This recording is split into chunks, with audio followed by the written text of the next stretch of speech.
Selamat malam teman-teman sekalian, salam sejahtera untuk kita semuanya. Alhamdulillah, syukur pada Allah Subhanahu wa Ta'ala, Tuhan yang Maha Esa, Tuhan yang Maha Kuasa, Tuhan yang Maha Pengasih dan Penyayang. Malam hari ini kita bisa berjumpa kembali, belajar bersama di modul-modul terakhir ya. Semakin menyenangkan rupa-rupanya, insya Allah, bagi kita yang peminat matematika, mahasiswa matematika, Fakultas Sains Terpadu Universitas Terbuka. eh, Tetap semangat tentunya ya, karena sebentar lagi kita akan menghadapi ujian akhir semester ya. Perkiraannya mungkin sekitar Desember ya teman-teman ya. Ada yang dapat ujian tatap muka, ada yang juga dapat sesi ujian online gitu ya.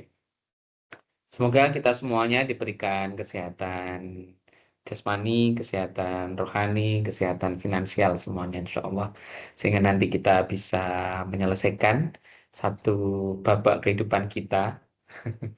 Ya, saya katakan babak kehidupan kita di semester ini. Mungkin ada teman-teman yang ambil paket ya, ada yang mungkin 20 SKS. Semoga dapat nilai A semua, sehingga matematika dasarnya juga dapat nilai A semua. Amin. Salawat dan salam kepada Rasulullah kita, kudwah kita, uswah kita, Muhammad Sallallahu Alaihi Wasallam.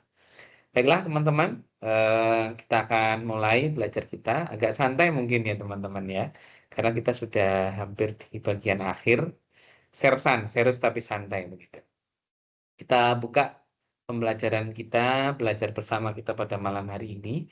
Kita akan bahas materi yang cukup urgen ya.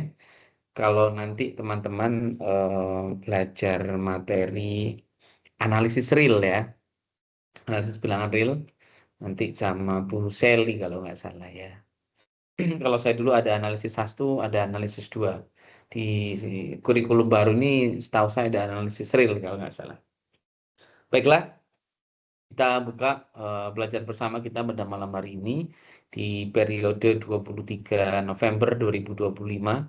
Kita buka dengan membaca basmalah bersama-sama. Dan bagi teman-teman yang berkeyakinan lain, silakan berdoa menurut keyakinan teman-teman yang lain ya.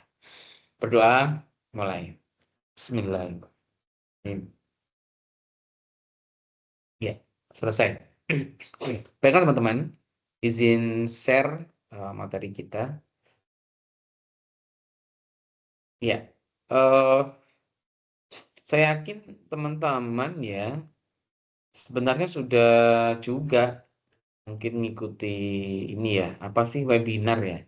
Tapi setahu saya webinar yang diselenggarakan oleh prodi kita, saya lupa Bu dosen siapa, Putri ya kalau nggak salah ya, matematika dasar. Tidak semua materi sepertinya. Saya lihat ada materi apa logika, ada materi relasi fungsi sepertinya begitu. Tidak semuanya. Dan kalau teman-teman perhatikan press release ya dari ketua jurusan kita, Ibu Asmara, di IG S1 Matematika kita sudah muncul bentuk ujian ya. Untuk matematika dasar nih, kalau masa saya dulu esai ya teman-teman, 5 soal. Ternyata sekarang di kurikulum baru pilihan ganda. Objektif. Wah, kalau kayak gini teman-teman harus belajar dari awal sampai akhir nih. Modul 1, 2, 3, 4, 5, 6, 7, 8, 9. Tidak ada yang tersisa ya teman-teman ya. Jadi alhamdulillah bagi teman-teman yang sudah ikuti tuton, aktif mengerjakan tugas-tugas diskusi dari tutor, kemudian juga udah mengerjakan tugas 1, 2, 3 ya. Gimana tugas 3-nya saya yakin udah selesai teman-teman ya. Jangan dikerjakan menunggu injury time. Ini kalau nggak salah tanggal 1 Desember ya. Nah, terakhir itu. Saya berharap dan semoga teman-teman sudah bisa membagi waktu sehingga semua deadline-nya nggak terasa seperti beban gitu ya. Saya melihat ada beberapa postingan bagus nih di IG ya. Entah itu penyemangat atau nyindir atau gimana ya. Tentang bagaimana suka dukanya mahasiswa UT. Saya juga belum mencari tahu yang buat status story di IG itu siapa itu ya. Nyinggung masalah UT soalnya. Deadline tugas berbarengan gitu ya dalam sepekan, belum tugas ini, belum sesi ini dan seterusnya. Menurut saya sih bukan haters ya, saya berhusnudon saja. Itu mungkin menyemangati kita ya teman-teman ya. Menyemangati kita supaya kita lebih giat belajar. Keren mahasiswa UT itu ya.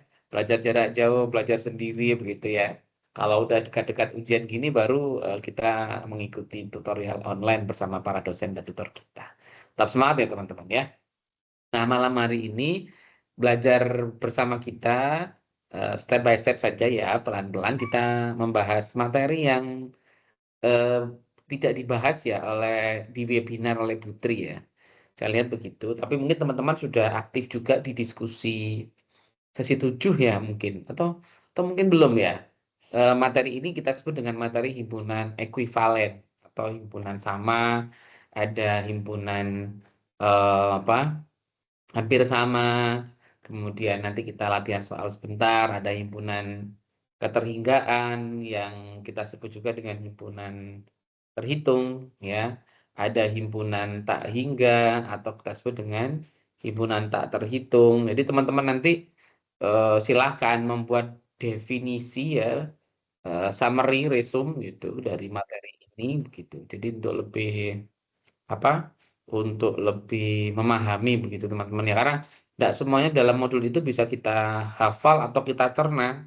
Nah, kita mungkin punya konklusi sendiri ya, kita punya konklusi sendiri sehingga kita lebih mudah memahami konsep-konsep definisi yang diberikan tanpa mengurangi makna dari yang disampaikan oleh modul.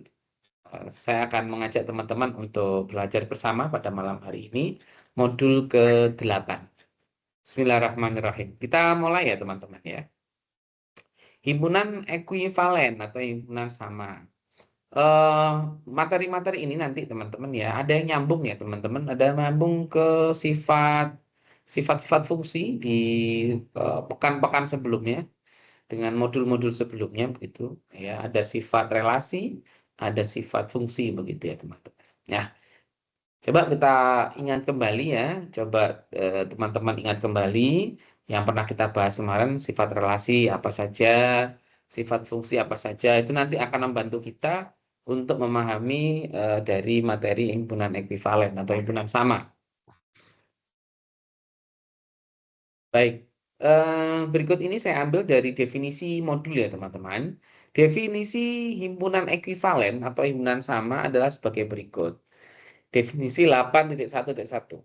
Dua himpunan A dan B dikatakan ekuivalen, ditulis dengan notasi seperti itu ya teman-teman ya. A ekuivalen B jika terdapat fungsi F memetakan A ke B, di mana A ini sebagai domain fungsi, B adalah sebagai ring fungsi yang bersifat satu-satu dan pada. Nah, teman-teman masih ingat ya, sifat bijektif ini adalah sebagai akibat dari suatu fungsi memetakan A ke B apabila dia bersifat injektif satu-satu dan bersifat surjektif. Jadi ketika suatu fungsi itu bersifat injektif dan surjektif, dipastikan bahwa kedua fungsi itu juga bersifat bijektif. Ini teman-teman bisa cek pada modul sebelumnya teman-teman ya, di modul relasi fungsi dan juga pada pembahasan video kita sebelumnya, pembahasan relasi dan fungsi. Kalau nggak salah saya berapa kali ya bahas fungsi itu ya, 3 kali kalau nggak salah ya. Nah, ada part 1, part 2, dan part 3. Selanjutkan teman-teman.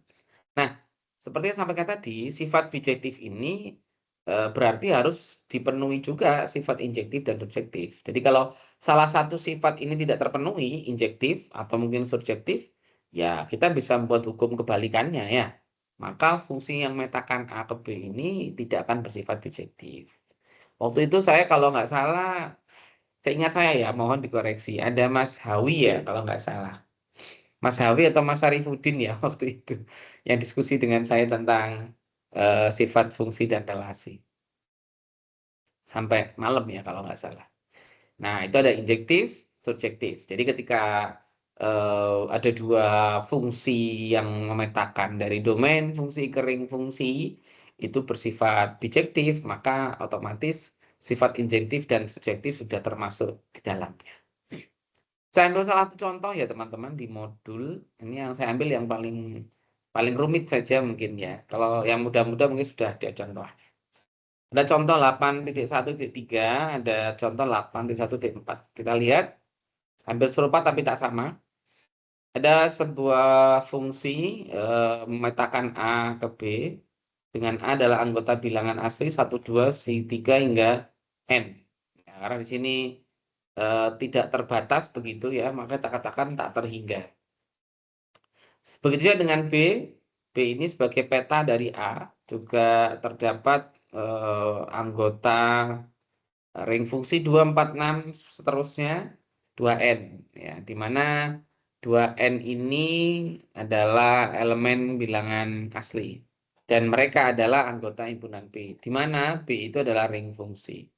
Nah, keduanya baik A maupun B ini juga termasuk himpunan yang tak berhingga. Nah, itu teman-teman ya. Nah, kita lihat apakah A ke B ini bersifat injektif? Ya, injektif. Semua domain fungsi berpasangan dengan B.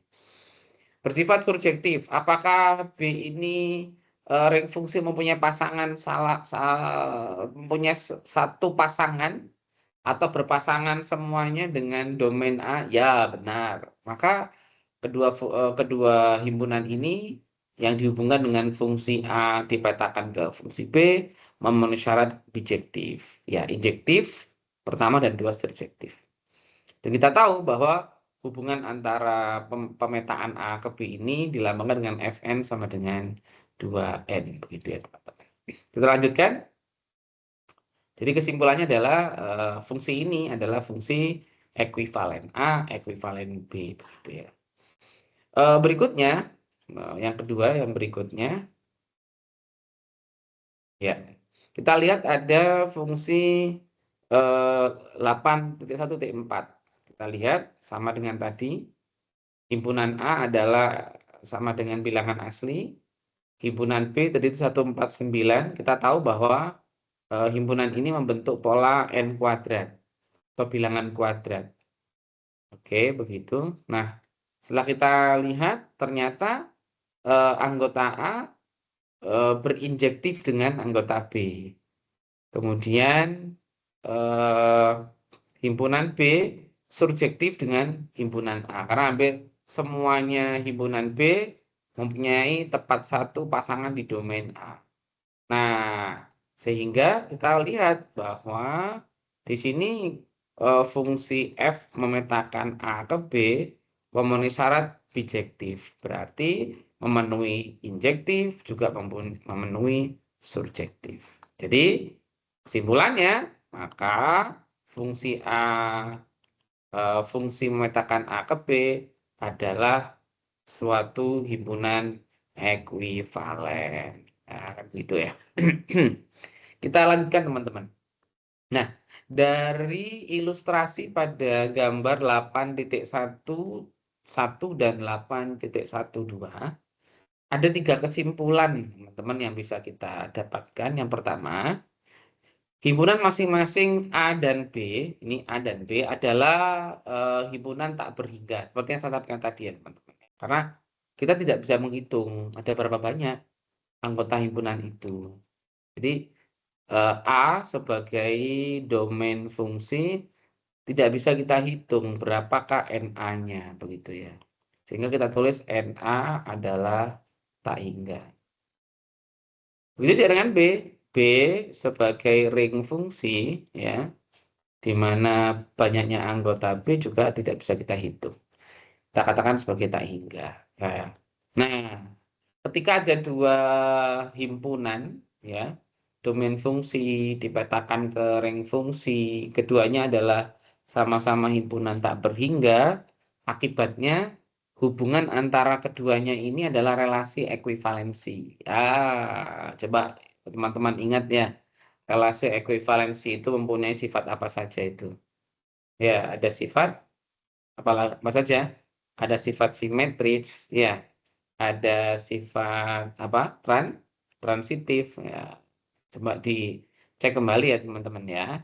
Ada sifat simetris, ada sifat transitif. Ya, waktu itu saya juga diskusi panjang ya dengan Mas Hawi juga mungkin dengan Mas Syarifuddin juga waktu itu ya.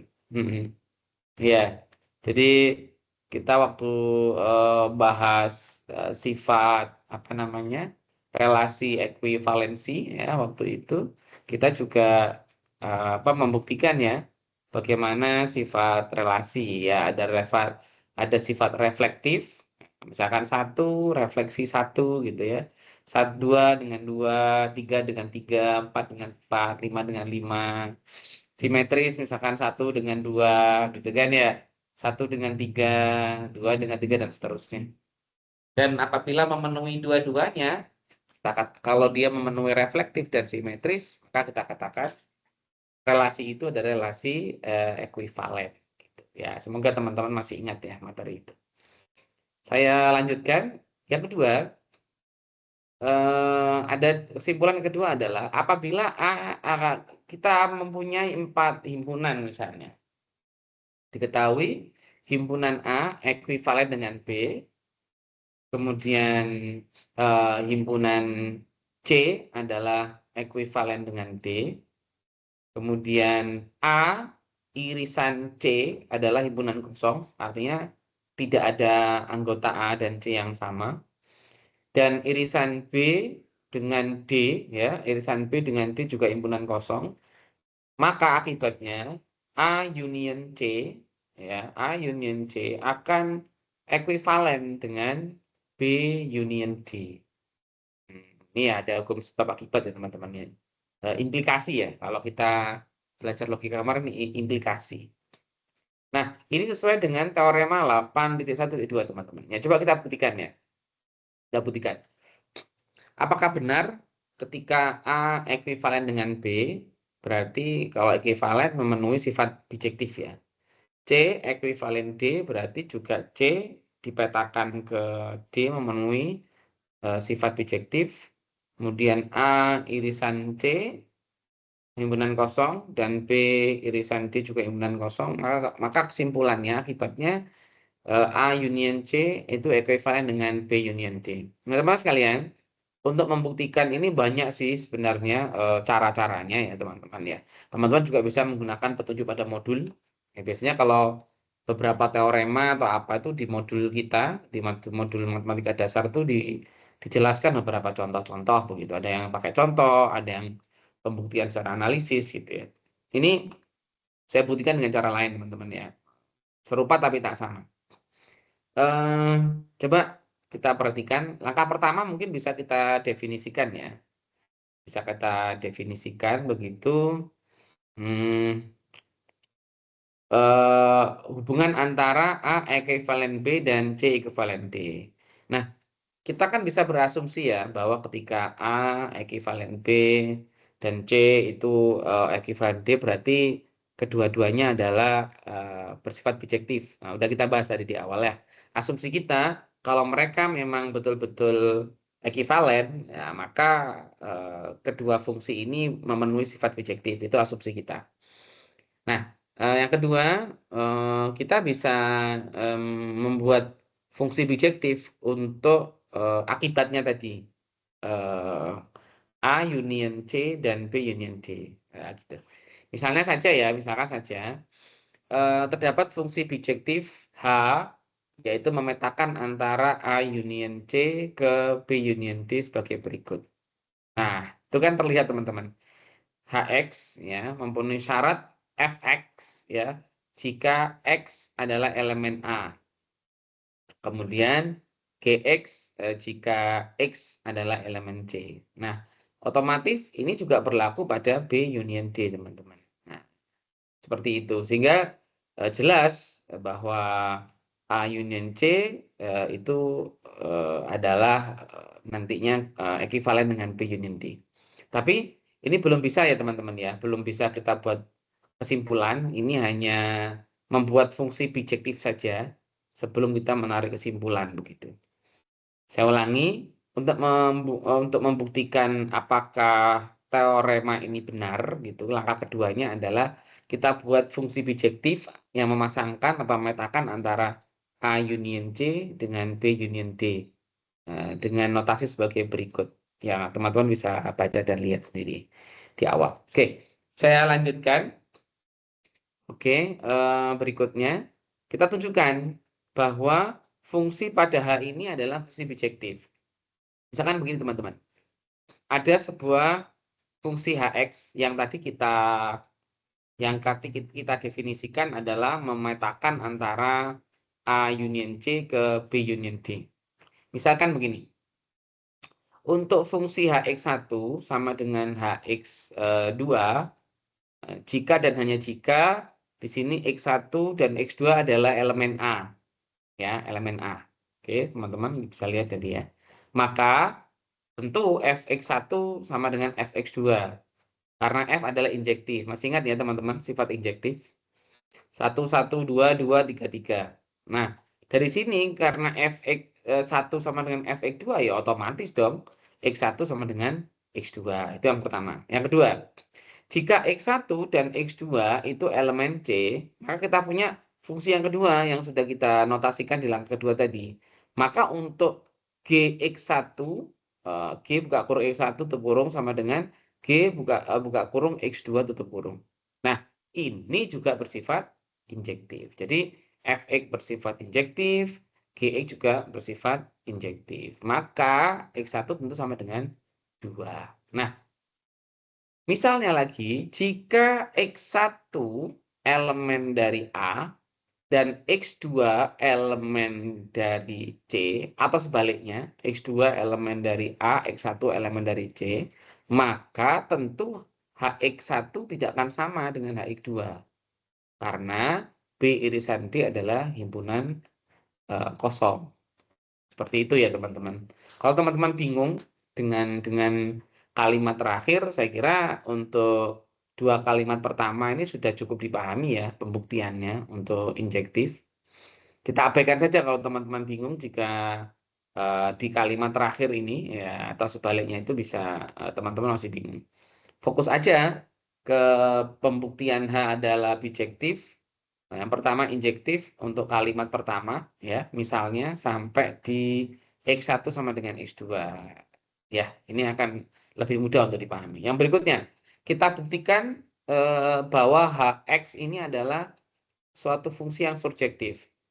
Misalnya, untuk setiap Y elemen dari B union D, ya, kemudian jika Y adalah elemen B, maka ada X elemen A.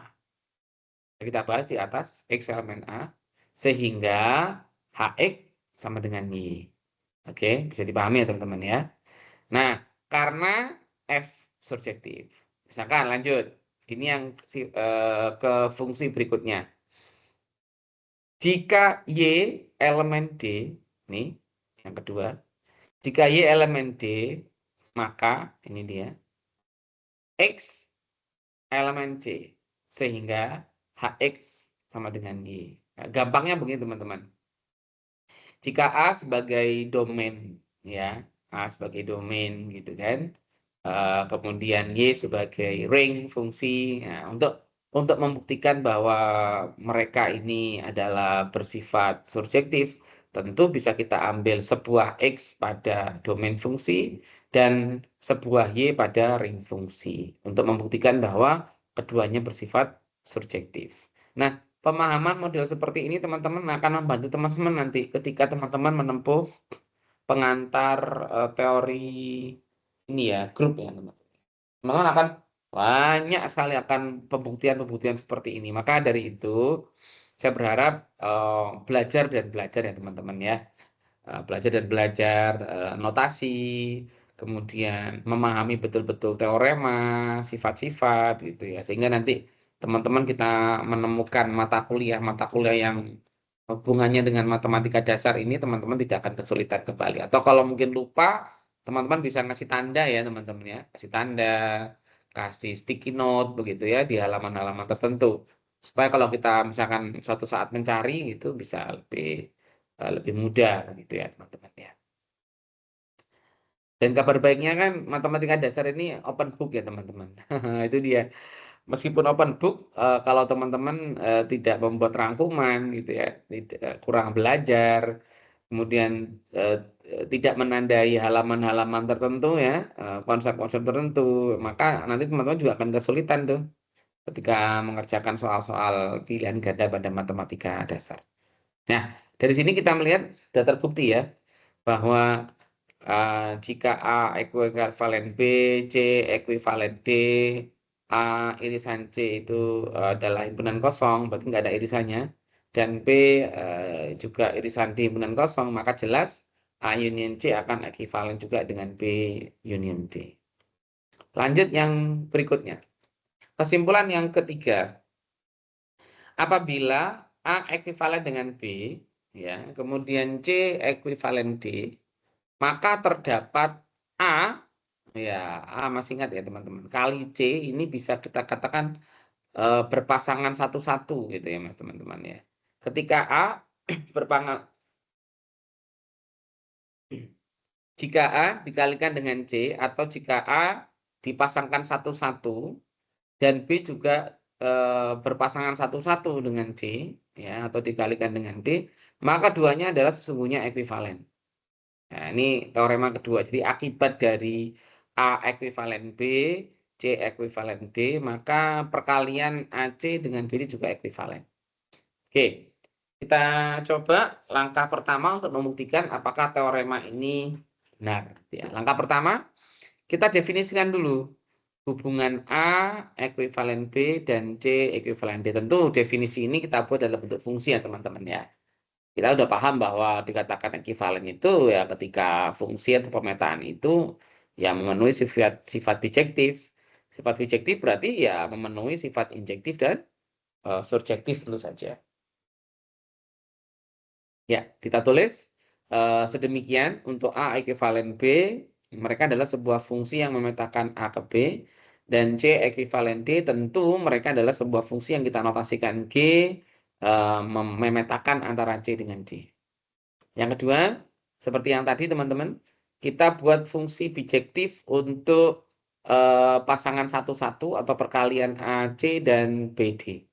Sehingga kita punya sebuah fungsi bijektif H ya yang memetakan antara perkalian himpunan AC dengan atau dipetakan dengan B dengan D. Sehingga kita punya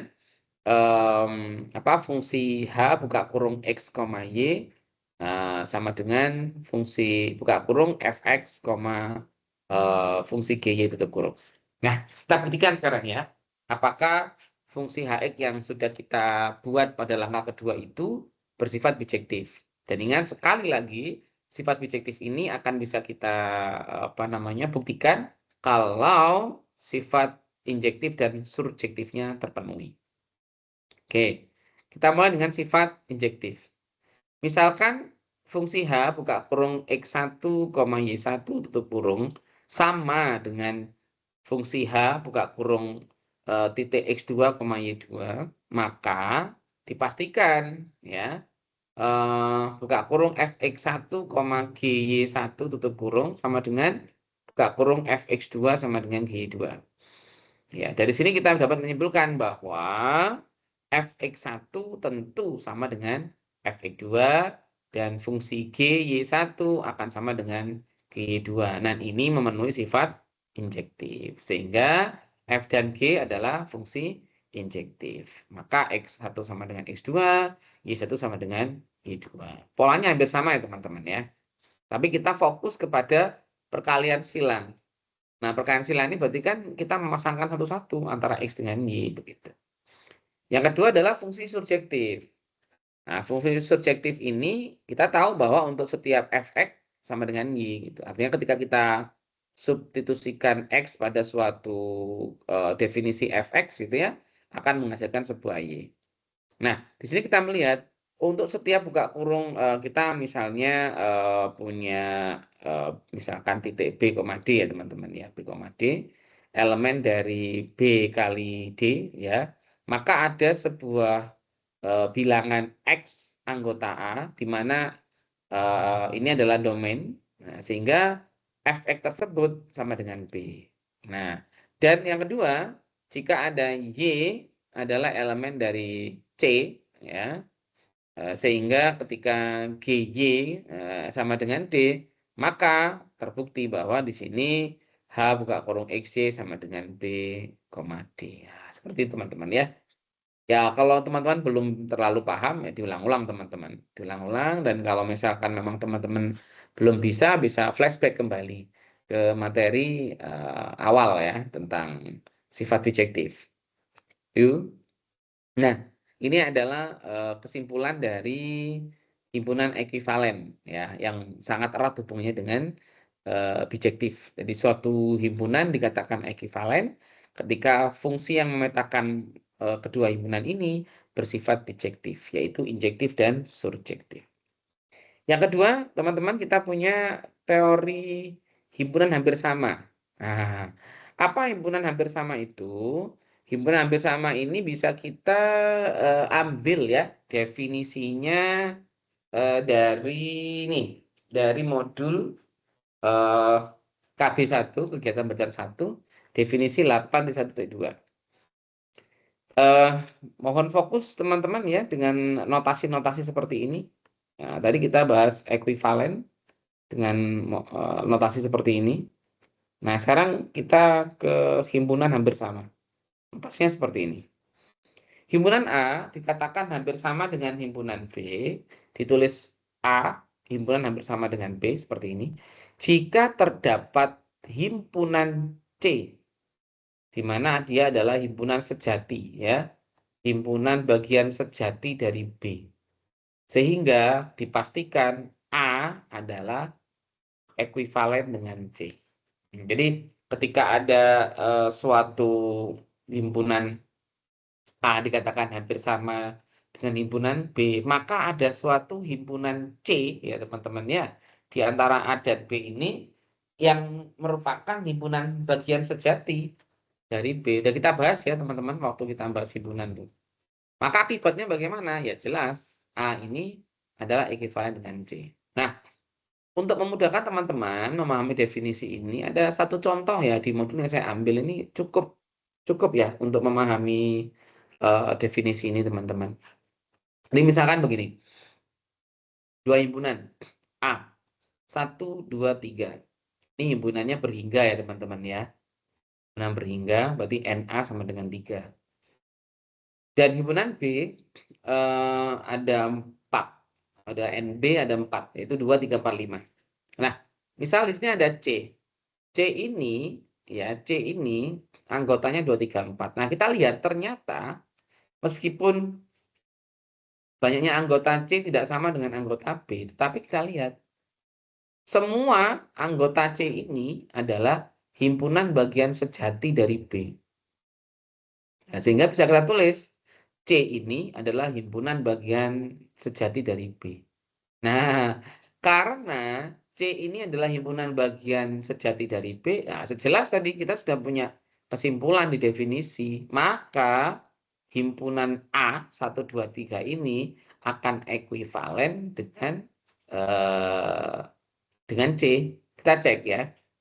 Himpunan A 1, 2, 3, C 2, 3, 4. Nah, ini teman-teman. A injektif dengan C ya. A surjektif dengan C ya, banyak anggotanya juga sama, mereka juga berhingga begitu. Maka keduanya adalah berlaku sifat bijektif. Nah, karena A dan C ini hubungannya bisa berlaku bijektif, ya bisa kita katakan bahwa A dengan C ini adalah ekuivalen. Nah, tapi kan kita tidak berhenti pada ekuivalennya ya teman-teman ya. Kita kepada himpunan hampir sama. Nah, ketika ada bilangan yang seperti ini, C himpunan bagian B ya, dan A ini pastinya adalah ekuivalen dengan C ya, maka A dan B ini kita bisa katakan hubungan hampir sama ya begitu. Kalau logikanya sih bisa teman-teman dilihatnya, logikanya sih bisa. Kita coba perhatikan teman-teman ya. Anggota himpunan A 1, 2, 3, himpunan B 2, 3. Itu logika lemah ya teman-teman ya, logika yang lemah. Tapi bisa bisa kita analisa secara observasi ya juga kelihatan tuh. Ada anggota A yang sama dengan anggota B. Tetapi tidak semuanya sama. Maka dikatakan himpunan hampir sama. Seperti itu. Ya, sehingga cukup mudah teman-teman untuk dipahami. Kemudian ada dua teorema ini ya teman-teman untuk memperkuat dan memperjelas definisi tadi. Jadi gampangnya itu ketika suatu fungsi yang dimana himpunan A sebagai domain fungsi, B sebagai ring fungsi, misalkan seperti itu, dikatakan mempunyai hubungan hampir sama ketika ada satu himpunan yang dia itu himpunan bagian sejati dari B. Dan himpunan bagian C ini, ya, yang merupakan himpunan bagian B ini, dia ekuivalen dengan A. Nah, ketika A ini ekuivalen dengan suatu himpunan C, dipastikan A dengan B itu adalah himpunan hampir sama. Teorema pertama, 8.1.4, teman-teman. Jika misalnya ada himpunan A dan B, ya, A, jika A ekuivalen B, maka A adalah himpunan hampir sama. Udah kita bahas tadi di awal ya. Saya kira ini hanya mengulang saja. Yang B, jika jika A adalah himpunan bagian sejati dari B, maka jelas A ini juga adalah apa namanya himpunan hampir sama dengan B. Nah ini teman-teman bisa apa diutak-atik ya, bisa kita aplikasikan nanti kalau ada kasus-kasus ada soal. Yang berikutnya teorema 8.1.5. Nah, kalau tadi ada ekuivalen, ada himpunan bagian sejati, sekarang dibalik ya. Nah, di teorema kedua ini di 8.1.5 dimulai dari proporsi himpunan bersama. Jika A himpunan hampir sama B ya dengan himpunan B dan B himpunan hampir sama dengan C, maka berlaku A himpunan hampir sama dengan C. Nah, ini pernah kita bahas ya teman-teman ya. Seperti ini kita sebut dengan sifat transitif. Ya. Kemudian yang kedua, jika A adalah himpunan hampir sama dengan B, kemudian dibalik B himpunan hampir sama dengan A, maka A himpunan A adalah ekuivalen B. Ya, teman-teman sekalian. Jadi bisa dikatakan NA sama dengan NB.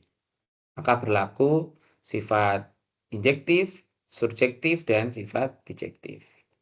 Nah, yuk kita coba latihan soal teman-teman. Ini. Nah, nih. Saya ambil dari modul teman-teman ya. Kita mau nomor 1.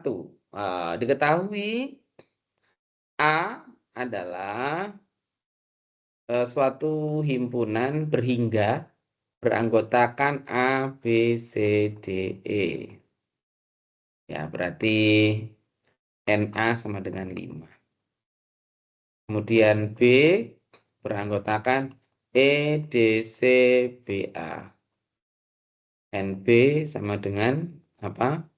5. Sama kan? Nah, berarti untuk membuktikan bahwa keduanya adalah himpunan ekuivalen, maka teman-teman harus membuktikan bahwa hubungan fungsi A ke B ini bersifat bijektif. Nah, kita kembangkan lagi. Dikatakan sifat bijektif, berarti kedua fungsi ini harus bersifat injektif ya sekaligus surjektif. Kan gitu ya teman-teman ya. Ya, maka kita bisa lihat kalau injektif pasti paham lah teman-teman. A dengan A, B dengan B, masih ingat ya? C dengan C, D dengan D, kemudian E dengan E. Nah, dan seperti itu. Nah, yang sifat surjektif ya bisa kita tulis FA misalkan sama dengan E. Kemudian FB sama dengan D. FC sama dengan D. FD sama dengan B. Dan terakhir FE sama dengan A. Terbukti sudah. Nah, jadi soal pertama ini terbukti bahwa keduanya adalah ekuivalen. Kenapa? Karena sudah memenuhi sifat bijektif. Seperti apa sifat bijektif itu? Ya, mereka terbukti bersifat injektif dan juga bersifat surjektif. Jadi jelas nomor satu ini A adalah sama dengan B. Begitu ya teman-teman ya. Yang kedua, tunjukkan ini juga sama nih ya teman-teman sekalian. Ada sama, ada ekuivalen. Ya, ini sama saja sebenarnya. Ya, kalau kita nyebut ekuivalen ya sama dengan himpunan sama. Maka pembuktian nomor 2 juga sama ya teman-teman dengan yang kita lakukan tadi. Oh, yang pada nomor 1 ya ini jelas kita lihat ABCD EFGH gitu. Terus yang ketiga diketahui A 8642. Nah, dan yang B adalah 6824. Nah, ini eh apa namanya? Mereka termasuk kita lihat himpunannya sama dan juga ekuivalen. Ya.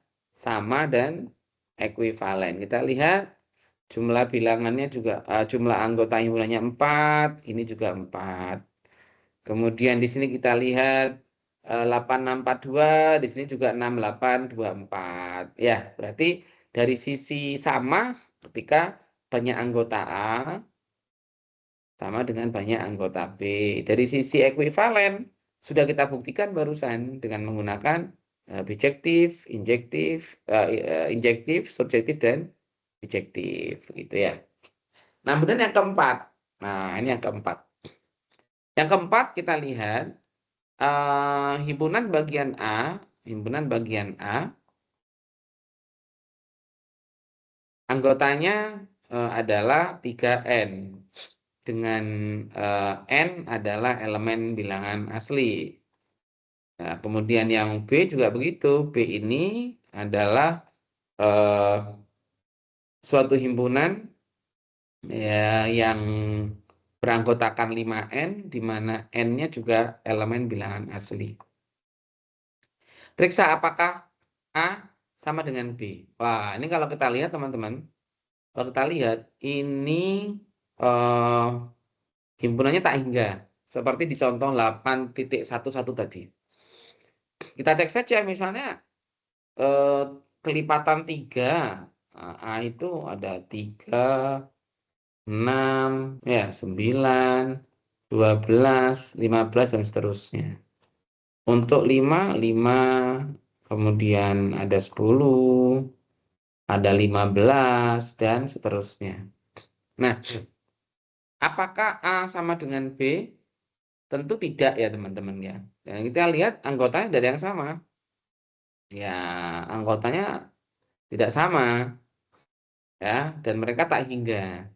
Kemudian apakah A ini ekuivalen B? Nah, untuk mengecek apakah A ini ekuivalen B, maka kita harus buktikan apakah A, fungsi A ke fungsi B ini injektif.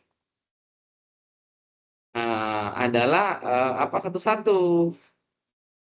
Kemudian yang kedua, apakah FA memetakan ke B ini bersifat surjektif. Ya, kalau memang A dan B ini bersifat surjektif dan injektif, maka kita bisa cek bahwa kedua fungsi ini memenuhi sifat ekuivalensi, teman-teman. Kan seperti itu.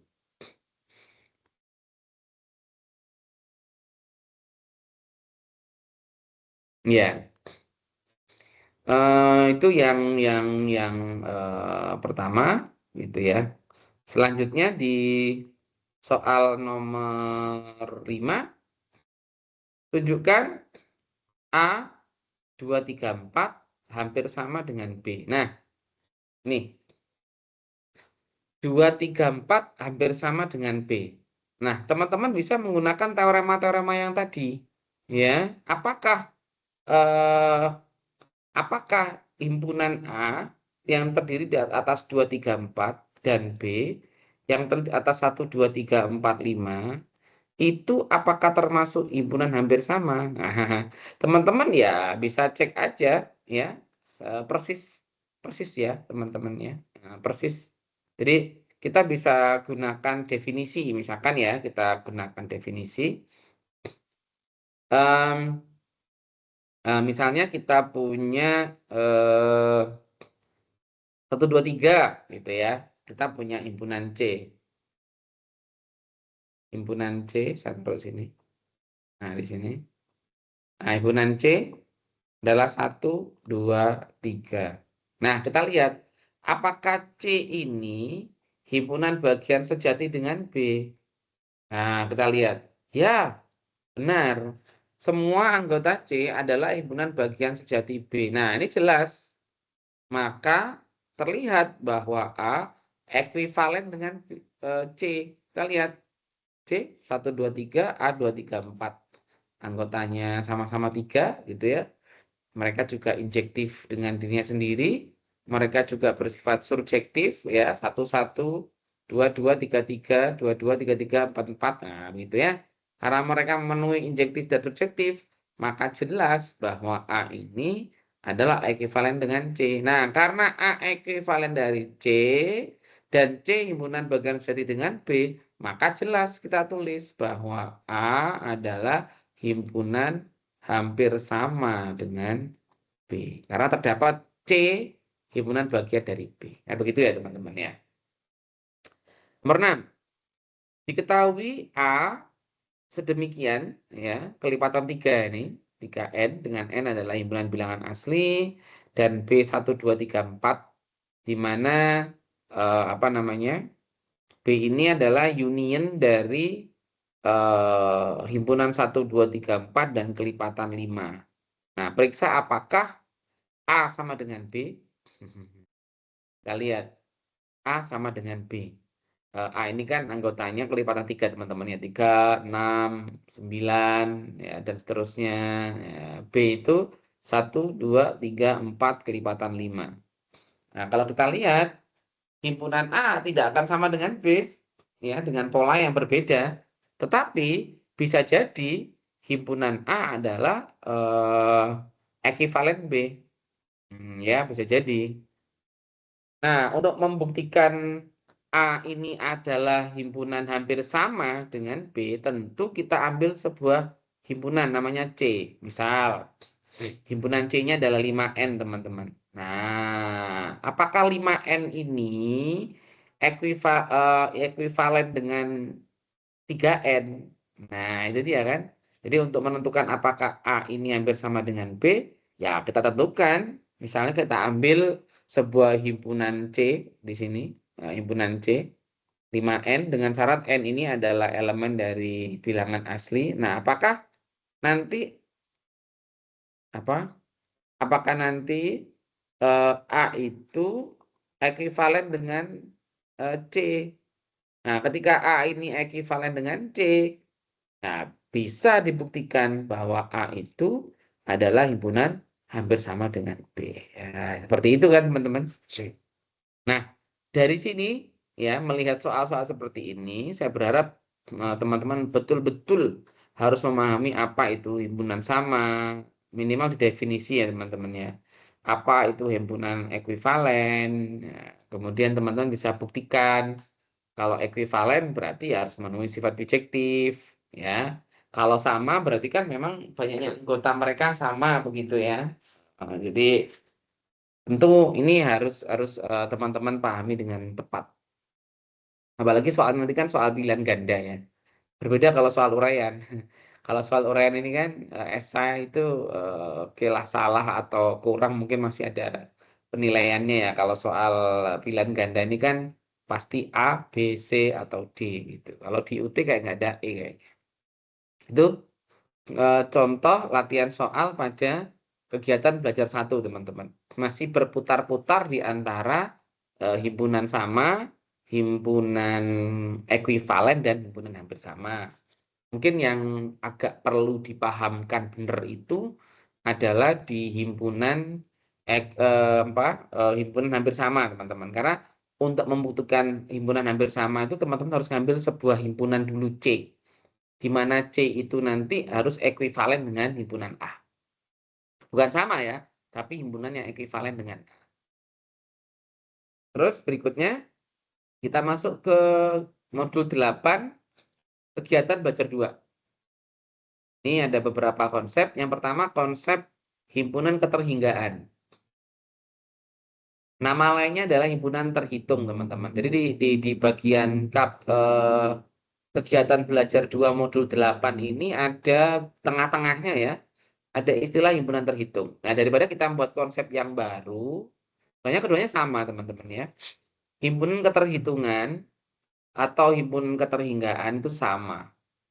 Jadi suatu himpunan dikatakan hingga atau terhitung apabila himpunan A, tuh laki-laki teman-teman, ekuivalen dengan himpunan bagian sejati dari himpunan bilangan asli. Ya, sekali lagi, himpunan dikatakan hingga atau terhitung apabila himpunan A itu, misalkan ada sebuah bilangan A, gitu himpunan A, ekuivalen dengan himpunan bagian sejati dari himpunan bilangan asli N. Nah, ini definisi 8.2.1a ini, teman-teman, bisa kita tulis lebih singkat seperti ini. Nah, ini. Jadi, himpunan A dikatakan berhingga itu bisa kita tulis seperti ini. Ya, saya kasih warna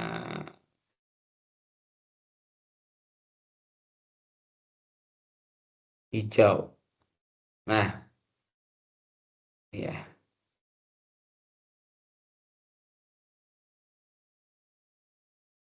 pakai biru.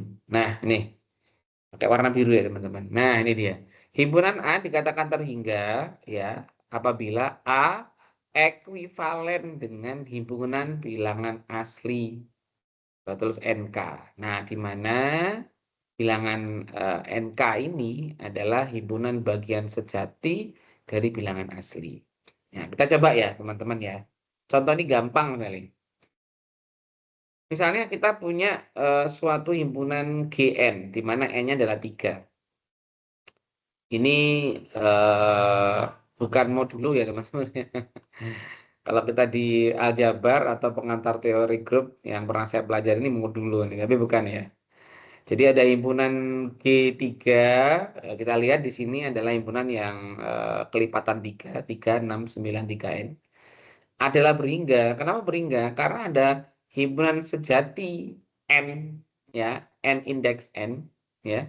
1, 2, 3, 4, 5, 6, dan seterusnya. Di mana N sejati ini adalah bagian dari bilangan asli N. Nah, gampangnya begini, ya. G3 ini apakah anggotanya masuk di N sejati? Ya, masuk.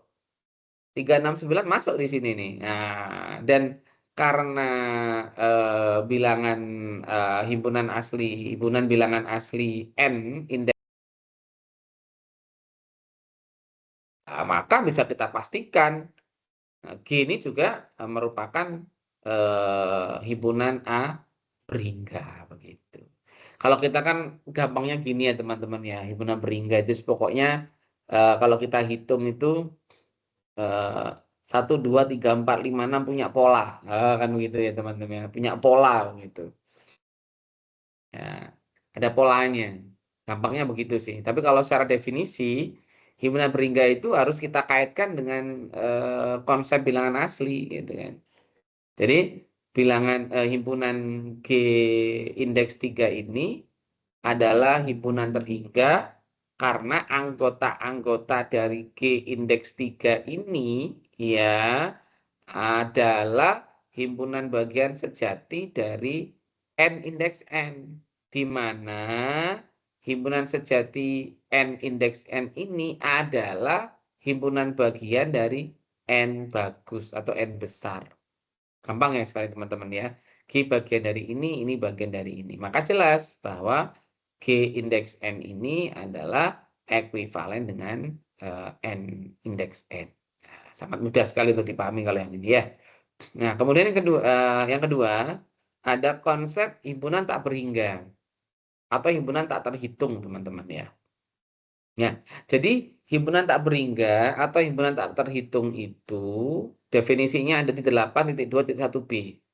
Himpunan A disebut himpunan tak terhingga jika himpunan A tersebut ekuivalen dengan himpunan bagian sejati dari himpunan A. Coba perhatikan teman-teman ya.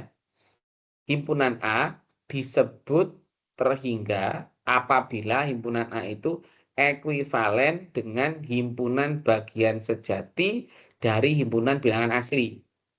Himpunan bagian sejati dari bilangan asli.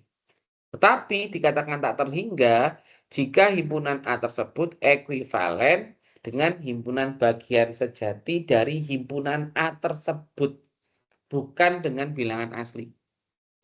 Sehingga bisa terus begini. Himpunan A tak berhingga ya adalah himpunan A yang ekuivalen dengan S, di mana S ini adalah himpunan bagian sejati dari himpunan A. Nah, kita coba ya, cek ya definisinya teman-teman ya. Ada contoh 8.24. Kita punya himpunan T. T itu adalah suatu himpunan beranggotakan seper N, di mana N ini adalah himpunan bilangan asli. Dan T ini adalah himpunan yang tak hingga. Nah, kita coba ya buktikannya. Himpunan T secara tabulasi bisa kita tulis ya. Untuk N1, 1 bagi 1, 1. Untuk N2, 1/2, terus begitu, 1/7. Nah, kita ambil suatu himpunan, karena memang tadi konsepnya adalah himpunan A ini dikatakan tak hingga kalau dia ekuivalen dengan himpunan bagian sejati dari himpunan itu sendiri. Nah, maka kita ambil dari sebuah himpunan bagian dari bilangan T itu sendiri. Nah, misalkan kita ambil TG, ya, himpunan T indeks G. Sedemikian, misalkan 1/2N-1, di mana N ini adalah himpunan bilangan asli. Maka kita lihat, 1 untuk N sama dengan 1, 2 kali 1, 2, 2 kurangi 1, 1. 1 bagi 1, 1. Ya. Kemudian kita masukkan 2, 2 kali 2, 4, 4 kali 1, 3, 1/3. Nah, kita lihat teman-teman, ternyata T indeks G ini, ya, T indeks G ini adalah himpunan bagian sejati dari himpunan T itu sendiri. Nah, ya, karena memang mereka itu adalah himpunan T indeks G ini adalah himpunan bagian sejati dari himpunan T gitu ya. Nah, maka kita bisa lihat kita bisa simpulkan bahwa himpunan T ini adalah himpunan yang tak berhingga gitu. Teman-teman bisa membuktikan dengan menggunakan fungsi pemetaan seperti ini. 1, 1, kemudian 1/3, setengah gitu ya. 1/5 adalah 1/3 dan seterusnya. Gitu ya. Tapi tidak sampai ke sini pun kita juga bisa melihat bahwa himpunan T indeks G ini adalah himpunan bagian sejati dari himpunan T. Nah, sudah terlihat sudah, tanpa harus kita buat pasangan dalam fungsi pemetaan TG ke T, kita sudah melihat jelas ya bahwa himpunan T ini adalah himpunan tak hingga karena terdapat suatu himpunan T indeks G ya yang menjadi himpunan bagian dari himpunan T. Seperti itu aja sudah cukup, teman-teman. Kemudian yang ketiga, ada 2 teorema ya sebagai akibat dari penjabaran definisi ketakhinggaan dari suatu himpunan ya. Yang pertama teorema 8.2.1, teman-teman. Apa teoremanya? Apabila A dan B ya, masing-masing himpunan berhingga, A berhingga, B berhingga, maka A union B juga berhingga, teman-teman. Nah, jadi kalau A itu berhingga, B itu berhingga, maka A union B juga berhingga. Jelas gitu ya. Kita coba cek. Ini ada contoh, teman-teman. A 1, 2, 3. Maka jumlah elemennya A adalah 3.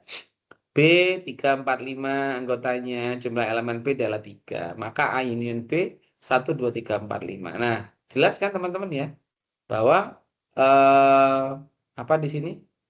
Jumlah elemen A union B adalah berhingga gitu.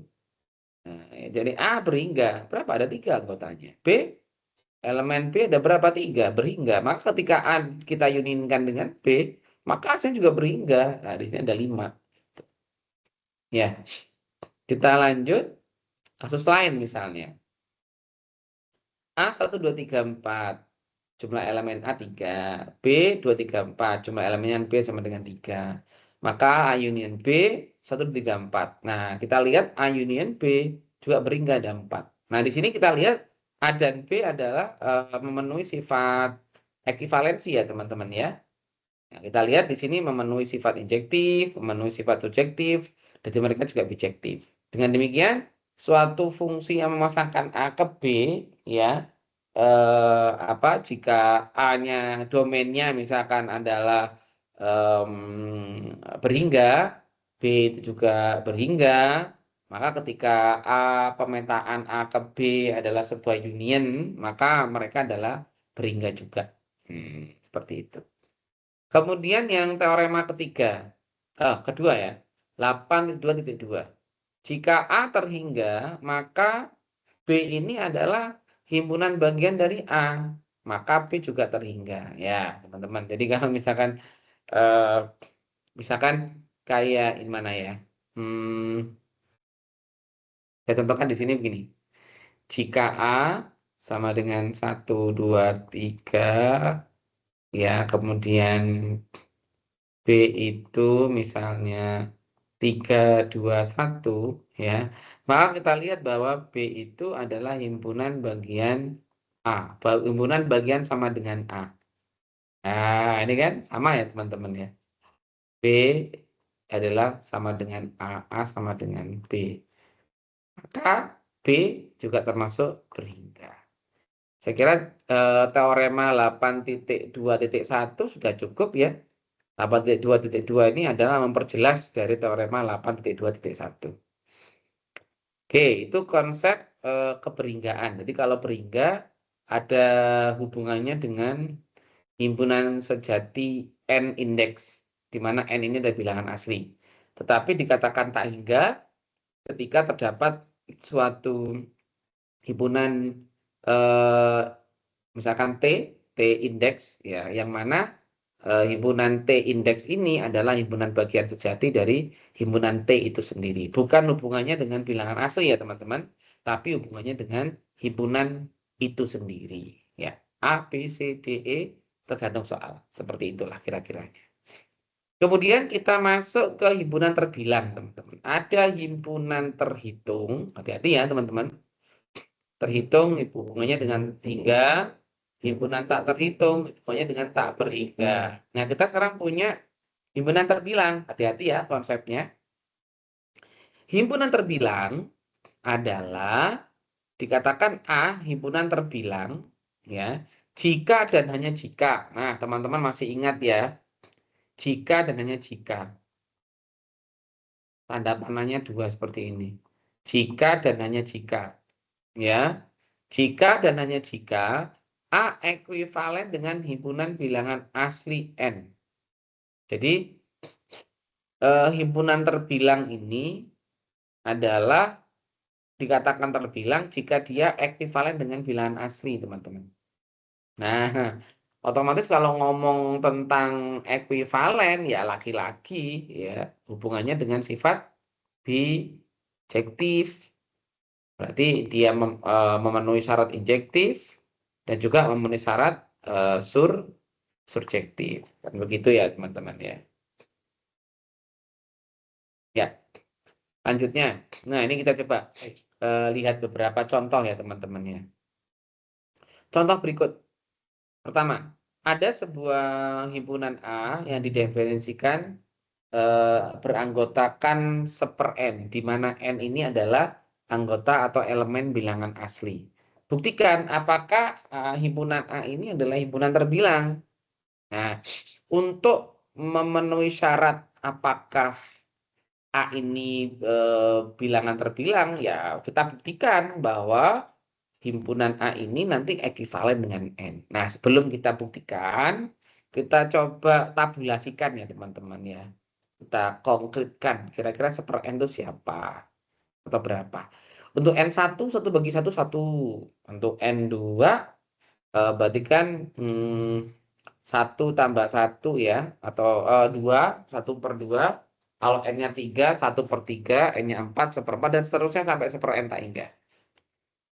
Nah, kemudian kita coba petakan. Ya, kita petakan 1 dengan 1. Jadi misalkan apa namanya? Domainnya ya, domainnya adalah N ya, domainnya adalah N, maka A ini adalah Y-nya atau sebagai ring fungsi. Ring fungsi. Nah, berarti kan kita memetakan anggota bilangan asli 1 ya, maka dia berpasangan dengan 1. Kemudian elemen bilangan asli yang berikutnya 2 ya. Nah, jadi kalau kita masukkan N-nya sama dengan 2, maka bilangan A-nya yang dipasangkan adalah setengah. Ini kan masuk teman-teman, masuk akal. Ini kan untuk 1/N.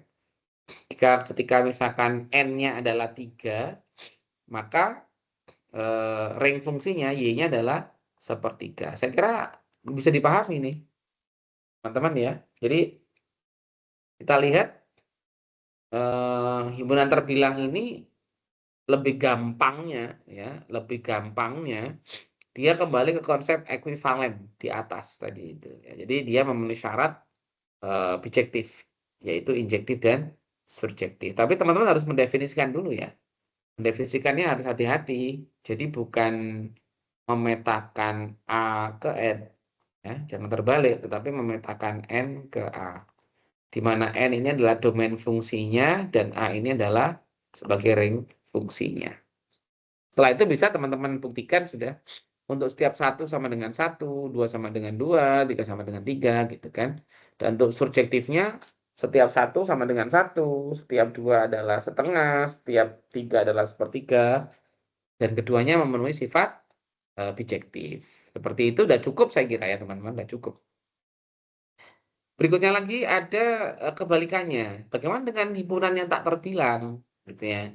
Dikatakan terbilang itu kalau jika dan hanya jika himpunan A ini ekuivalen dengan bilangan asli.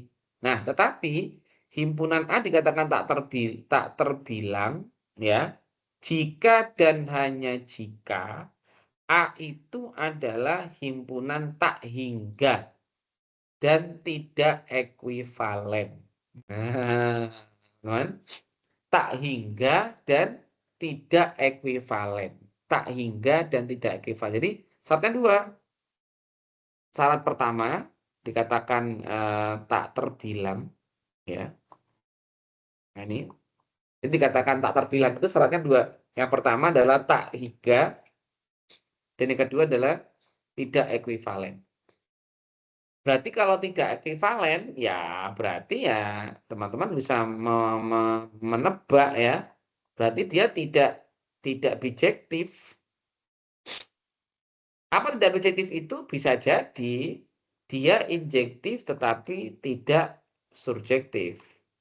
Atau dia tidak injektif tetapi surjektif. Nah, sementara di kata-kata berhingga, kita kembali ke atas. Saya coba ingatkan teman-teman. Nah, ini. Dikatakan himpunan tak hingga itu jika himpunan A ekuivalen dengan himpunan sejati dari A tadi. Nah, itu kan teman-teman. Oh, itu. Jadi, dikatakan tak hingga itu dia harus punya suatu himpunan dari T itu sendiri. Jadi, kalau mau membuktikan himpunan tak terbilang itu ya kita buktikan apakah dia tak berhingga, apakah ada suatu himpunan dari T ini ya, T indeks itu ya yang merupakan himpunan bagian A, dan apakah juga A itu tidak ekuivalen ya, berarti tidak bijektif. Apakah injektifnya bermasalah atau subjektifnya yang bermasalah. Nah, himpunan tak terbilang tuh banyak sekali ya teman-teman ya. Banyak sekali. Itu bisa kita temukan ya di modul ya. Ada himpunan real ya, ada himpunan irasional ya dan seterusnya. Nah, ini yang di sini saya akan coba buktikan ya bahwa himpunan ini adalah himpunan yang tidak terbilang, teman-teman. Misalkan saya punya begini. Misalkan sebuah himpunan A yang didefinisikan X. Dengan X ini adalah lebih dari 0 tetapi kurang dari 5. Ya, dan X ini adalah bilangan real. Nah, kita tahu bahwa bilangan real itu adalah bilangan tak terbilang. Ya, ya kita buktikan ya. Langkah pertama, kita definisikan dulu himpunan A. Nah, sebenarnya sih himpunan A sudah terdefinisi sih di sini secara apa? Secara aturan ya, secara rule. Nah, tapi coba kita deskripsikan ya.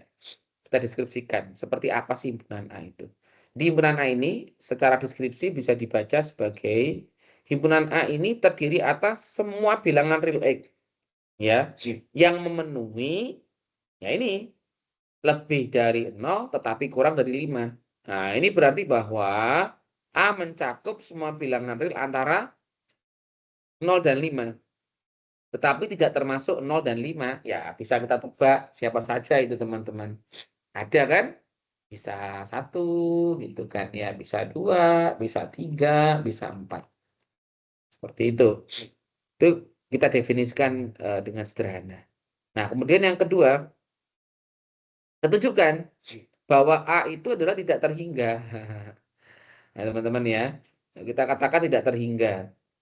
Terhingga tadi kan kita temukan ada suatu bilangan, ada himpunan bagian dari A. Nah, ada himpunan A indeks ya sebagai himpunan bagian dari A.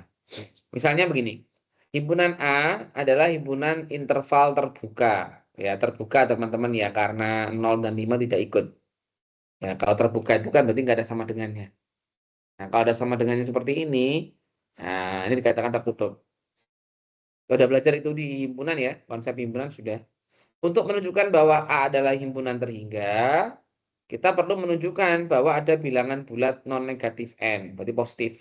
Sehingga A memiliki tepat N elemen. Gitu. Namun, kita bisa melihat ya, antara kedua bilangan real itu selalu ada bilangan real lainnya. Misalnya, antara 1 dan 2, kita bisa menemukan 1,5, ya toh 1 ada setengah gitu ya, ada bilangan rasional juga di situ ya 1,01 dan seterusnya.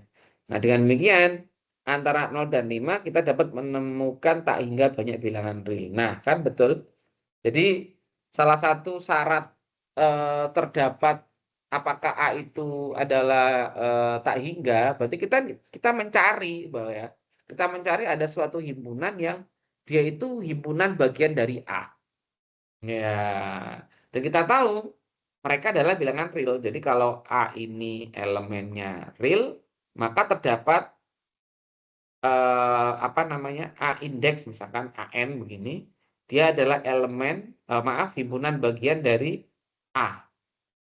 Nah, dan AN ini otomatis juga elemen dari real. Nah, misalkan saja ya ini kan 1, 2, 3, 4 secara sederhana ya teman-teman. Jadi kalau misalkan kita jabarkan bilangan real itu apa, wah banyak sekali. Dia mencakup bilangan asli, dia mencakup bilangan apa rasional ya teman-teman ya. Jadi masuk aja di sini. Setengah masuk, seperempat masuk, antara 2 dengan 3, 2 seperempat, 2,5, 2,7 banyak sekali. Nah misalkan antara 1 dan 2 ini kita sebut saja dengan AN ya. Misalkan polanya setengah, seperempat, ya teman-teman ya, misalkan 1,5, 1/4, dan seterusnya. Maka kita lihat bahwa AN ini adalah himpunan bagian dari A. Betul, ya kan? Dan A ini adalah elemen dari R. Nah, maka jelas bahwa A ini adalah tak hingga. Nah, otomatis kalau dia tak hingga, maka dia juga tidak ekuivalen, ya. dengan A begitu. Ya. Sehingga bisa kita buktikan bahwa himpunan A ini adalah himpunan yang tak terbilang. Ya, tak terhingga dan tak terbilang.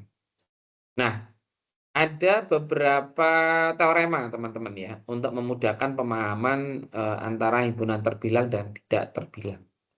Yang pertama, teorema akibat ya dari definisi tadi. Jika A dan B adalah himpunan sama-sama terbilang, ya, maka A union B juga himpunan terbilang. Nah, teman-teman masih ingat terbilang itu apa? Saya ulang kembali ke atasnya. Terbilang itu ketika A ya ekuivalen dengan himpunan bilangan asli. Ekuivalen dengan himpunan ya. Oke, saya kembali lagi ke bawah.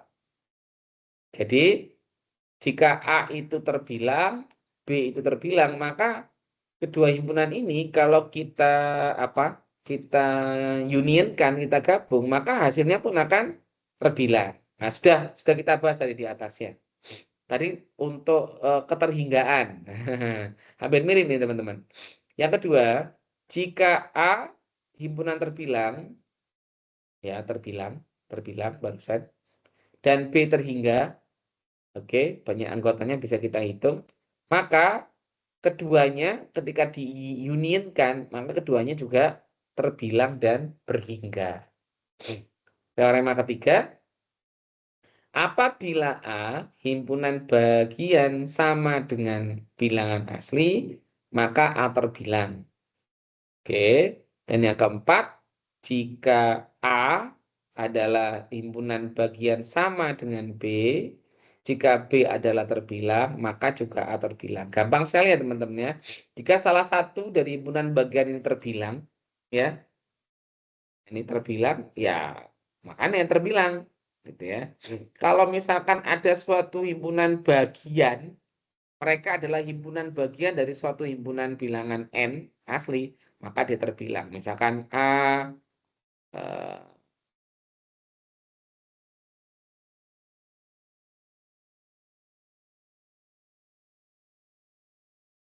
ya. Jadi gampangnya begini teman-teman.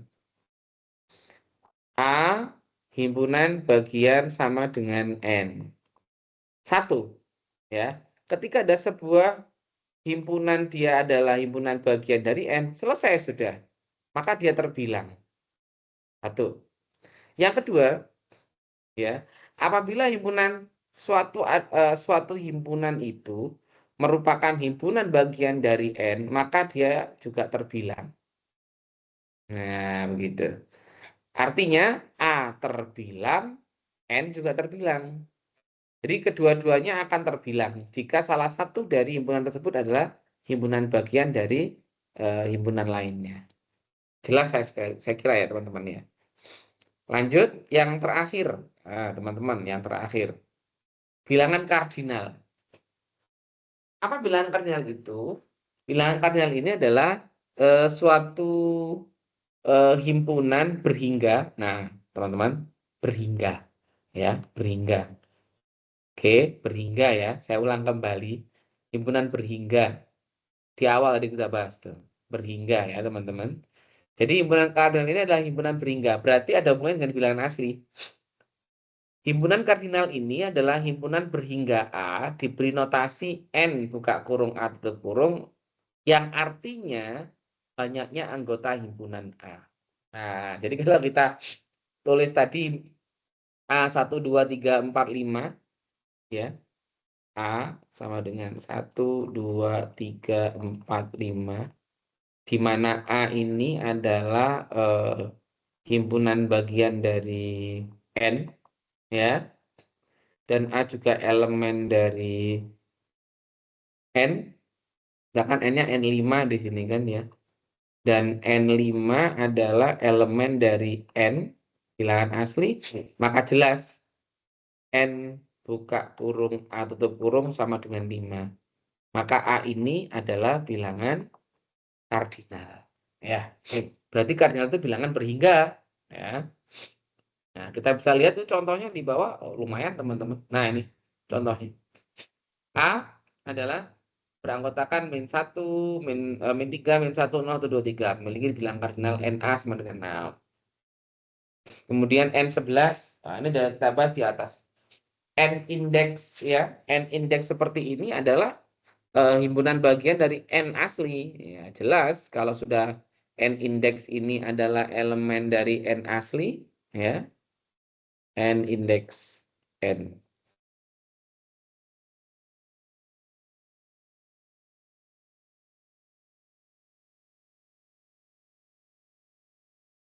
Sehingga banyaknya anggota N indeks 11.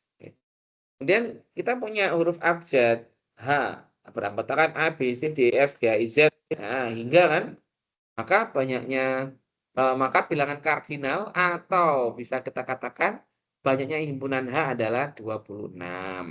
Kemudian ada himpunan HV, di mana himpunan HV ini beranggotakan huruf hidup vokal A, I, U, E, O. Maka bilangan kardinal dari HV adalah 5. Wah, mudah sekali ya teman-teman ya. Yang mesti harus teman-teman pahami, bilangan kardinal itu sangat erat hubungannya dengan keberhinggaan teman-teman ya. Satu, jadi kalau misalkan teman-teman bingung, hubungan kardinal ini ada hubungannya dengan hubungan berhingga. Terus yang kedua, biasanya untuk menyatakan banyaknya anggota himpunan. Logikanya, suatu himpunan berhingga otomatis kan bisa kita hitung berapa banyak anggotanya kan gitu ya teman-teman ya. Nah, bagaimana bilangan kardinal untuk himpunan tak hingga? Apakah bisa? Itu dia. Dikembangkan dengan definisi 8.2.3b teman-teman. Jadi ternyata bilangan kardinal itu juga bisa loh untuk menyatakan bilangan tak hingga. Seperti apa? Ini dia definisinya. Bilangan kardinal himpunan bilangan asli N diberi notasi N0 seperti ini bacanya alef 0 teman-teman, atau alef 0. Ya, jadi alef 0 itu diartikan sebagai bilangan kardinal untuk himpunan tak hingga. Jadi bacanya alef 0 ya. Jadi kalau ada suatu himpunan ya, dia himpunan tak hingga, maka bilangan kardinalnya kita tulis seperti ini. Nah, banyaknya anggota bilangan tersebut kita tulis alef 0. Ya, susah ya kalau pakai tulisan tangan ya. Biasanya kita pakai equation ya. Itu baru ketemu tuh. Kayak gini. Bilangan kardinal A 0, 1, 2, 3 ini kan tidak terbatas teman-teman. Tak berhingga. Maka kita katakan bilangan kardinal A atau banyak anggota A adalah alef 0. Ya. Bilangan kardinal B 2, 4, 6. Wah, ini bilangan kardinal tak hingga juga. Maka kita katakan bilangan kardinal B atau banyaknya anggota B adalah alef 0. Bilangan kardinal C 2, 4, 6 dan seterusnya. Union 1, 2, 3, 4, 5, 6, 7. Kita gabung ya teman-teman ya. Ya sudah, maka gabungannya 1, 2, 3, 4, 5, 6, 7 dan seterusnya. Maka banyaknya anggota C ya atau bilangan kardinal C juga alef 0. Tak hingga begitu. Nah, ada teorema-teorema yang mendukung ya. Ada beberapa teorema. Pertama teorema 8.2.7. Apabila A dan B, ini A dan B masing-masing himpunan adalah terbilang, ya. Ini terbilang, berarti kan banyaknya anggota A, terus banyak anggota B, ya. Maka bilangan kardinal A akan sama dengan B jika dan hanya jika A itu ekivalen. Nah, itu teman-teman. Jadi A itu bilangan berhingga, maka bilangan kardinalnya kan NA ya. Kemudian B itu bilangan kardinal juga, bilangan terbilang. Maka bilangan kardinalnya adalah NB. Nah, maka NA bilangan kardinal A akan sama dengan bilangan kardinal B kalau keduanya ekivalen. Nah, kembali ekivalen. Kalau ekivalen bagaimana? Harus memenuhi sifat bijektif. Sifat bijektif apa saja? Ya, berarti harus memenuhi sifat injektif dan sifat surjektif. Ya, jadi misalkan kayak gini. Nih, saya ambil dari modul juga ini, teman-teman. Saya ambil dari modul nih. Jadi lebih lebih banyak contoh-contoh soal yang mudah ini ya. Jadi misalnya kita punya ada bilangan asli NG1 itu ya kalau nggak salah ya. Sama dengan 2n-1. Ya, di mana n ini elemen dari bilangan asli. Oh, itu NGL ya, NGL. Yang satu lagi NGP. Langsung NGP. Yang didefinisikan anggotanya adalah 2n. Bilangan genap ya, teman-teman ya. Kalau 2n-1 itu kan bilangan ganjil berarti. Ya, ini ganjil, ini genap. Ini genap, ini ganjil. Ya, karena NGL ini 2n-1 ya. Oke, itu anggotanya tuh kan betul ya, bilangan ganjil ya. 135n dan seterusnya, maka NGL ini adalah terbilang. Ya. Kemudian jika kita lihat NGP 2n dan seterusnya 2462n, maka NGP ini juga terbilang. Kenapa terbilang, teman-teman? Ini ada rumusannya ya. 2n, n begitu terbilang. Oke, maka ya mereka memenuhi syarat untuk dikatakan NA sama dengan NB, nah, dan mereka A adalah ekuivalen dengan B. Bisa kita cek itu injektifnya, surjektifnya, dan bijektifnya. Terus ada teorema lagi, 8.2.3c. Bilangan kardinal himpunan bilangan real R dan himpunan tak terhitung atau tak terhingga dan tak terbilang gitu ya. Diberikan notasi alefon. Ya, alefon ditulis untuk bilangan kardinal real adalah alefon. Ya, alef 0. Alef 0 ya. Baik, kita coba lihat contohnya. Kita lihat. Ini teman-teman ya. Ini ada N1. Bilangan kardinal A itu dirumuskan dengan X. Ya. Kalau tadi alef 0, sekarang alefon. Beda lagi ya teman-teman ya. Jadi ada alef 0, N0. Itu bilangan kardinal untuk tak terhingga. Nah, tetapi di sini kalau himpunan kardinalnya itu adalah himpunan bilangan real yang tak terhitung, ya berarti tak terhingga dan tak terbilang. Maka bukan alef 0 lagi, tapi alefon, yaitu N1 seperti ini. Kita lihat, bilangan kardinal A terdiri atas X, di mana X itu min 1, ya, lebih dari min 1 tetapi kurang dari 1, dan X adalah bilangan real. Wah, ini kan banyak teman-teman. Ya, ada banyak tuh. Ada bisa jadi min setengah, min seperempat, 0, setengah, seperempat, seperdelapan, banyak sekali. Maka kita tulis banyaknya anggota A adalah alefon. Begitu juga dengan bilangan kardinal B, di mana bilangan kardinal B ini beranggotakan X. Dengan X ini lebih dari 0 tetapi kurang dari setengah. Maka kita katakan banyaknya bilangan kardinal B adalah alefon atau N1. Karena memang tak terhitung ya teman-teman, tak terhingga dan tak terbilang. Berikutnya, bilangan kardinal, bilangan irasional. Wah, ya tentulah. Bilangan irasional banyak sekali ya. Maka kita katakan sebagai n alefon gitu ya. Kemudian yang terakhir,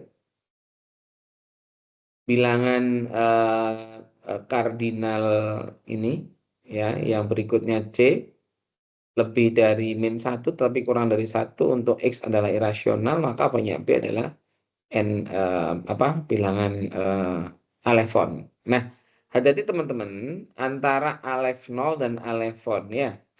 Untuk alef 0 itu kita batasi bilangan kardinal bilangan asli yang seperti ini, tak hingga. Nah, tapi ketika bilangannya alefon, selain tak hingga, dia juga tak terbilang.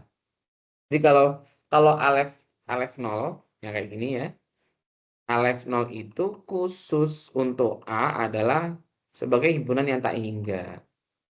Nah, tapi jika alefon N1, maka A ini selain dia tak hingga, juga dia harus tak terbilang. Nah, apa tak terbilang tadi? Ayo kita cek lagi ke atas ya. Nih, nah ini. Jadi dikatakan tak terbilang ya, dia tak hingga dan tidak ekuivalen. Nah, fokus aja ke tak ekuivalen ya. Di bawah sudah disebutkan bahwa suatu bilangan kardinal itu dikatakan tak terhitung adalah tak terhingga dan tak terbilang. Nah, tak terbilang itu berarti dia tidak ekuivalen, juga tidak terhingga. Jadi intinya bilangan kardinal itu apa namanya dikatakan alefon ketika satu dia tak hingga, kedua dia terbilang. Dikatakan tak terbilang berarti dia tak hingga sekaligus dia tidak ekuivalen. Nah, itu dia. Saya kita cek ini. Mudah ya, teman-teman. Saya kira lebih banyak belajar dan latihan soal itu akan lebih mudah. Nah, sekarang kita coba latihan soal. Himpunan A, 1, 2, 3, 4, 5, 6, 7, sampai 9.999. Nah, saya mau tanya nih, Mas Hawi. Mas Hawi, ini bilangan terhingga benar atau salah, Mas? Benar, Kak. Ya, bagus. Betul, ya, betul. Kita lihat, tidak memenuhi syarat nih. Secara kasat mata saja kita melihat bahwa ada suatu bilangan yang dinamakan di sini N ya, di mana N di N suku terakhir 2000 sudah terpenuhi ya. Dan pasti ini dia ekuivalen ya. Kita bisa praktekkan injektifnya, surjektifnya, bijektifnya begitu. Berikutnya A. Apakah A 10, 100, 1000 ini adalah bilangan terhingga? Ada Mbak Anis ya di sini ya.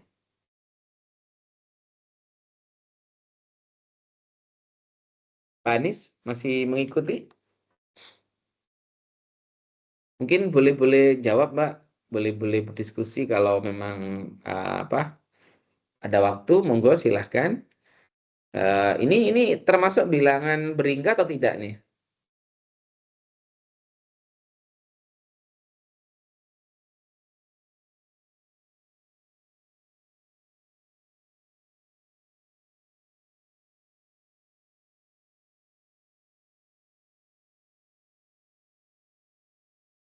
Ya, Mas Hawi deh. Mas Hawi lagi. Nomor Enggak, dua Kak. ini Salah, Kak. termasuk. Eh, salah ya? Tidak terhingga. Salah, Ya, ya. tidak berhingga. Ya betul, tidak berhingga. Oke, lanjut. Nomor tiga. Periksa apakah himpunan berikut berhingga atau tak hingga. Yang berhingga yang mana, Mas? Yang A atau berhingga B? itu yang A. Yang A. Terus yang B? Yang B tak terhingga. Tak terhingga. Terus himpunan 2, 4, 8, 50 terbilang atau enggak? Apa terbilang tadi itu? Terbilang tadi ekuivalen dengan N bilangan asli ya? bilangan asli. Betul. Nah, ini terbilang enggak?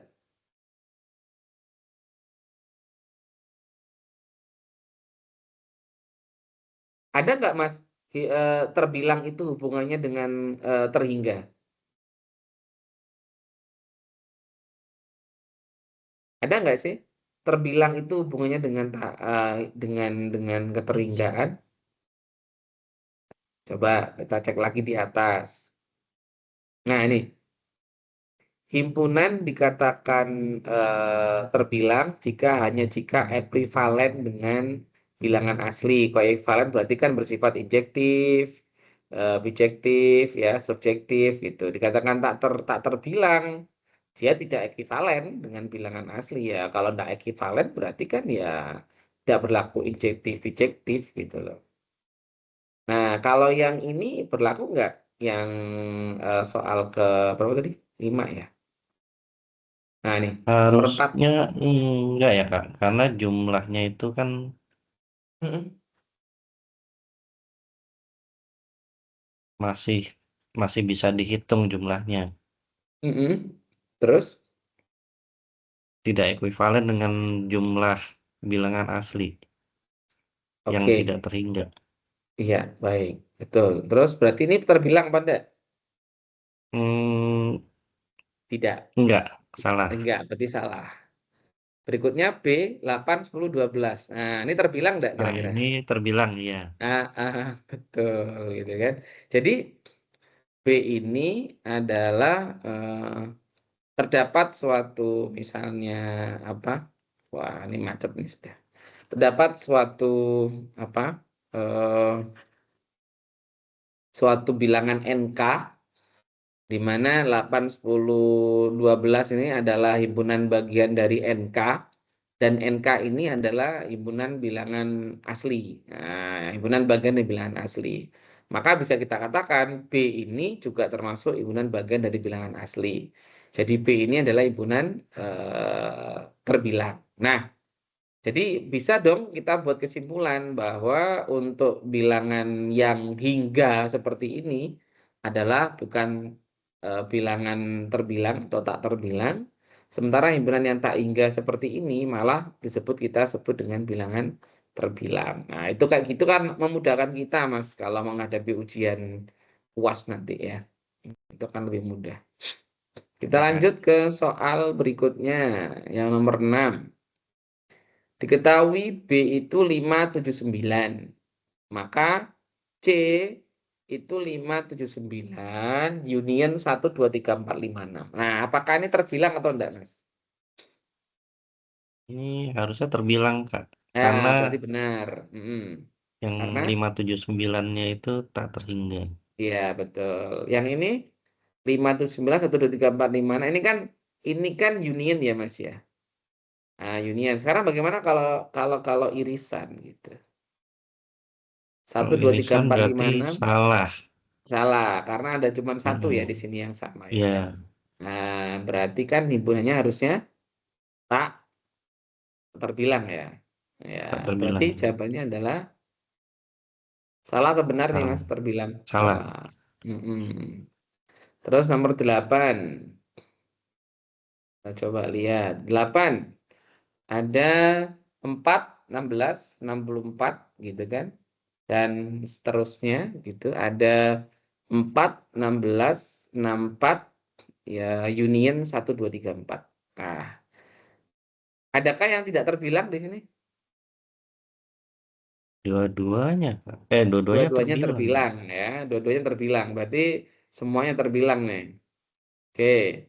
Berikutnya, himpunan H 3927 3/23. Nah, apakah dia adalah himpunan terhitung? Masih ingat himpunan terhitung, Mas? Ap- Apa himpunan terhitung tadi? Ya, Bang, konsep-konsep kayak gini harus kita ulang-ulang gitu. Tidak apa-apa, sekali waktu lihat-lihat gitu ya.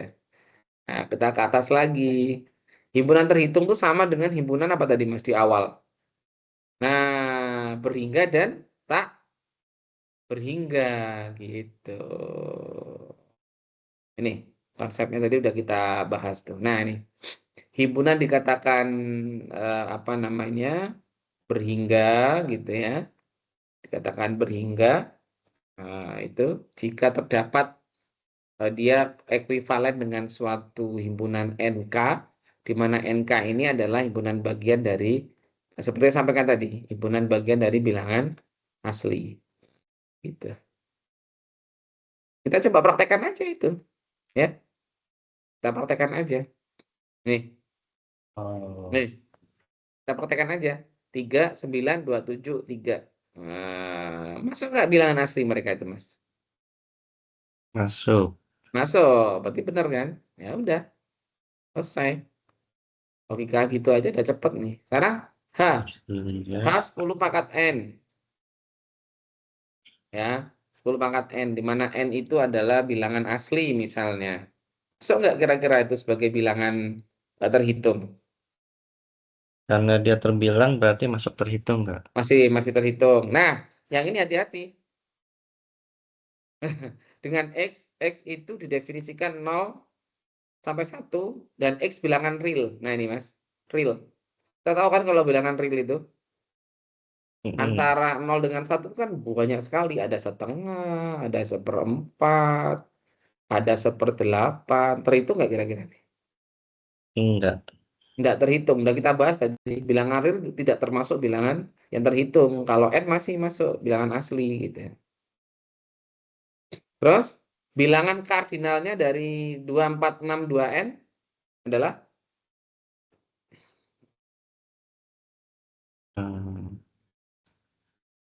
N. ini bilangan kardinal yang hingga atau tak hingga, Mas? Yang ini. Nomor 12. Ini Hingga atau tak hingga? terhingga. Hingga, berarti 2N kan? Ya kan? Selesai di 2N ini ya. Bener nggak sih? Ya. Oh, Nah, selesai udah masuk tuh. Kalau yang ini bilangan kardinal tak loh, hingga Kak, apa tapi Kak hingga? Ya. jumlahnya kan, Kak. Ya, kalau kita lihat baik-baik, gampang saja di sini, Mas. Ini kan ada N, ada 2N. Ya. Jelas aja di sini. Kalau kita lihat kan dia diputus tuh. Diputus, ya. Bandingkan aja lah dengan 13. Coba. Ya, 13 ini kan kita lihat. Dia tak hingga tuh, Mas. Masih ada kelanjutannya kan? Ya nggak? Nah, ini tak hingga nih. Sementara ini Hmm. hingga nih. Selesai diputus dengan 2N. Nah, maka bilangan kardinal dari ini adalah 2N. Nggak tahu N-nya berapa, mungkin ya 8, 9 gitu kan ya. Tapi yang nomor 13 kalau kita lihat ini kan tak hingga nih. Setelah 2N masih jalan-jalan lagi gitu. Nah, maka untuk yang nomor 13 bilangan kardinalnya tak hingga yang mana, Mas? Masih ingat Alef penyebutannya tadi 0. nomor? Ya, alef 0. Mana alef 0? A, B, C, D? Yang C. Yang C. Ya. Nah, yang ini. Yang ini yang baru kita pelajari tadi. Itu Bilang karena Alef, C, Alef apa ini? Alefon. Alefon. Yang D. Iya, betul. Wah, selamat. Dapat nilai A, Mas. Kak, saya masih bingung sama yang nomor 12, Kak. Iya, kenapa? Mis misalnya nih, yang nomor 12 tuh Mm-mm. Hmm. yang 12, Kak. Nomor 12 yang bawah. Iya, sebentar. Iya, gimana, Mas? Nah, misalnya nih, himpunannya kan misalnya cuma 3, 2, 4, 6. Hmm. Itu kan dua kalinya N gitu kan. Berarti kan N-nya Hmm. kan cuma 3, Kak. Hmm. Hmm. Iya, terus? Mm-mm. Berarti kan bukan 2 N-nya kan, tapi N-nya Hmm. gitu. Hmm. Hmm. Iya, gini, Mas. Salah satu yang bisa kita mendasari ya bilangan kardinal dan tidak kardinal itu adalah pertama dia berhingga, gitu kan ya. Konsep berhingga ada hubungannya dengan ekuivalen, itu yang pertama. Kemudian dikatakan kardinal tak hingga atau alef nol itu hubungannya dengan bilangan tak hingga, nah, kayak gitu kan Mas ya. Nah, otomatis Mas, kalau dikatakan berhingga itu kan biasanya yang paling gampang banget seperti yang saya tampilkan di sini. Tuh, Mas. Ini. Nih. Saya ambil yang ini aja ya. Ambil yang B. Nah, kita coba lihat. Ini Mas paham ya, N indeks 11. Maksudnya apa? Mm-mm. Berarti N Maksudnya apa, Mas? sampai N11. Nah, N-nya sampai bagaimana dengan 11. begini? N2N.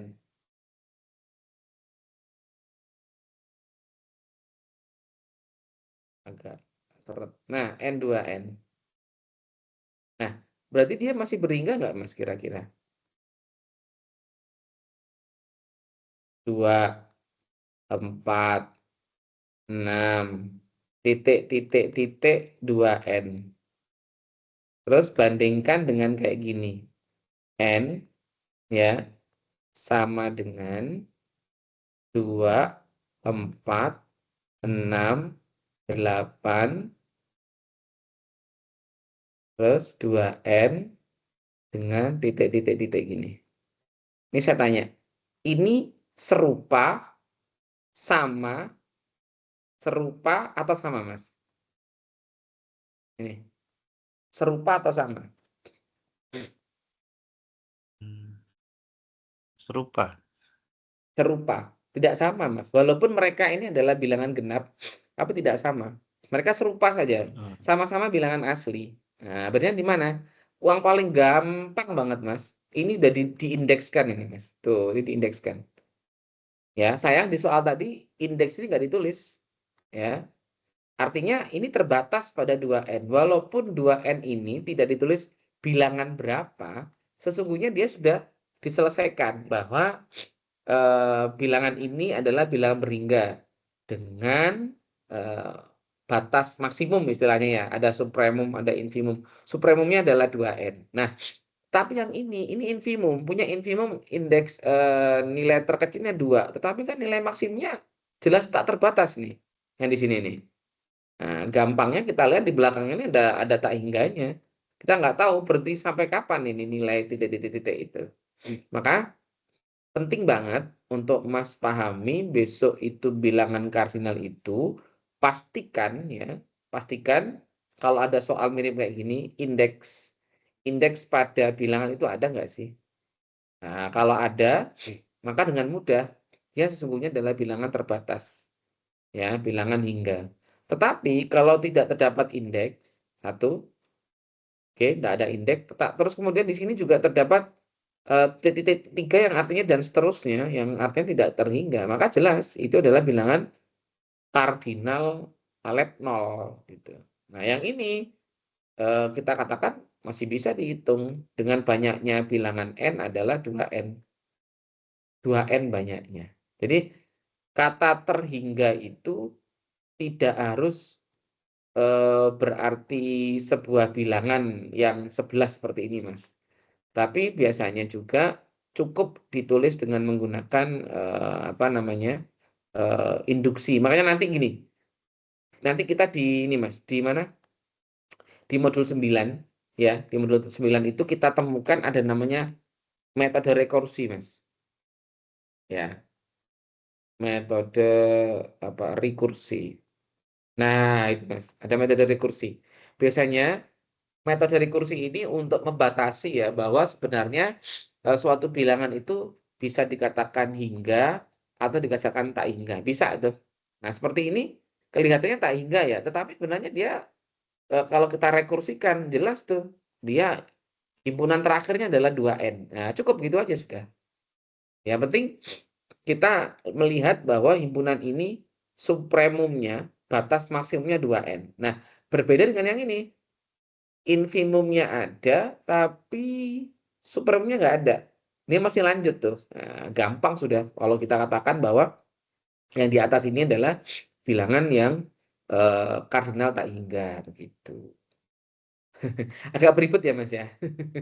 Berarti Ini tinggal agak lihat beribut. ujungnya gitu ya, Kak, ya? Iya, ujungnya aja sudah kelihatan gitu. Karena ini masih matematika Hmm. dasar, Mas kuatkan sendirilah. Kita buat resume-resume gitu. Oh, ini begini. Jadi semakin Mas latihan soal, semakin melihat banyak soal, maka Mas akan wawasannya juga akan semakin banyak ya. Apalagi besok soalnya pilihan ganda, Mas, bukan uraian. Jadi hati-hati banyak jebak-jebakannya juga. Iya. Itu Mas Makasih, Kak. Awi. Sama-sama. Gimana? Kak, saya mau Tugas tanya 3 yang atas, Kak. yang mana? Yang tadi yang sebelum kardinal itu ya. Nah, op, Kak. Sebentar, bentar. Sebelum kardinal. Ini terbilang. Yang bawah kardinal berarti. Yang Kardinal. tadi ada contoh nol. Nah, nah itu Kak, yang itu. Oke, Contoh ya 821, silakan. Mm, mm, 8216. Yang A, mm, bilangan mm, kardinal A sama dengan 0123 adalah alef mm, nol. Tapi kan alef mm, nol buat mm. bilangan asli Kak, itu ada Iya, nolnya. iya, iya, iya. Em, sempat juga ya saya memahami awalnya bahwa bilangan asli itu adalah apa namanya? Bilangan asli ini adalah bilangan yang dimulai dari satu gitu ya, Mas. Satu, dua, tiga, dan seterusnya. Tapi di beberapa teori ya, Mas ya, saya juga baru baru tahu juga ya.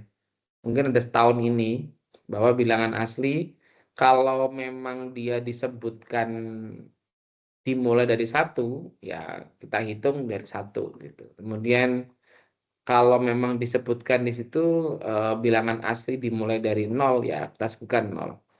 Nah, ini bisa Mas cek. Jadi ada beberapa pendapat ya yang berkaitan dengan bilangan asli itu tidak mulai dari 1. Mas bisa googling nanti. Googling ya, diketik gitu ya. Coba Mas ya, saya coba stop sharing.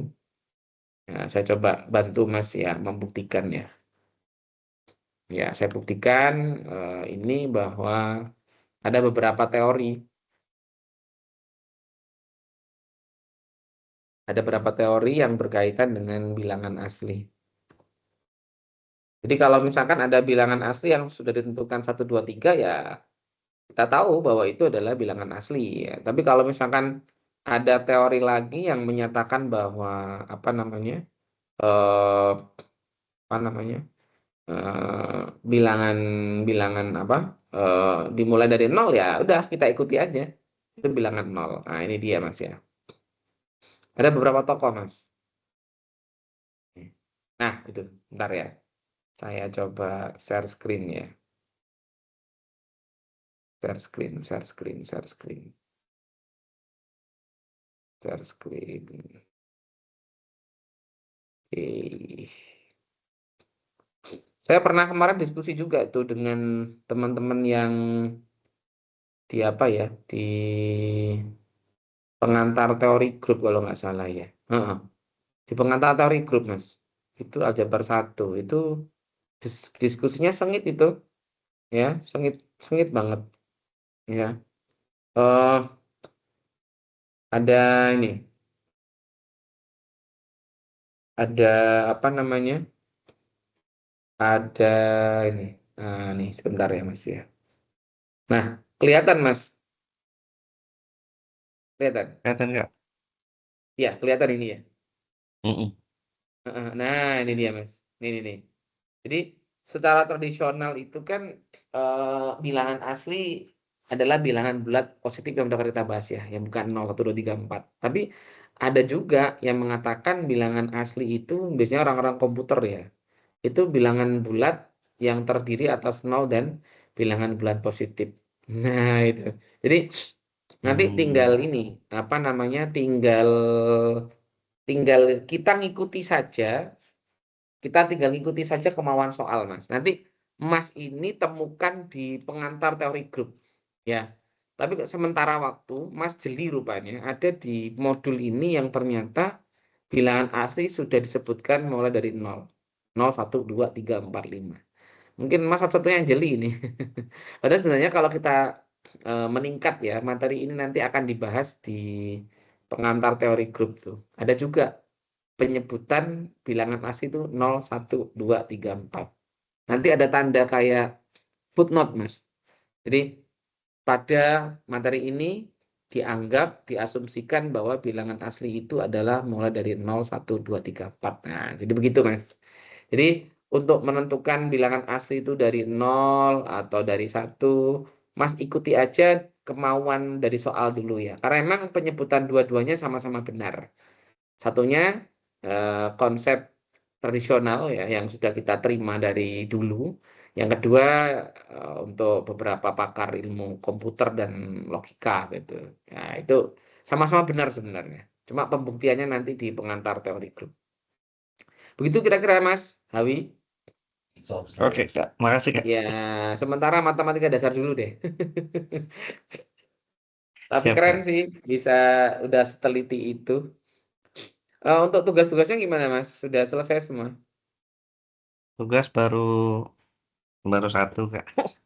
Oh, tugas 2 belum? Dua sih, cuman yang satu belum Iya, dikumpulin. betul.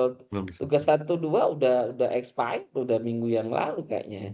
Iya, betul ya. Sekarang tinggal tugas 2 Tugas tiga. expired nggak sih? Iya, Udah tuh lewat, expired Kak. ya. Udah lewat. Udah. Tugas 3 sampai Mm, sampai tanggal 1 Desember sepertinya. tanggal 1 Desember ini. Mm-mm. Terus diskusi sesi 7 kemarin apa, Mas? Di pekan kan terakhir malam ini kayaknya. Apa besok ya terakhir ya? Ya, hari malam ini sih. Malam ini. Apa yang didiskusikan? Modul Kemarin berapa? itu yang tentang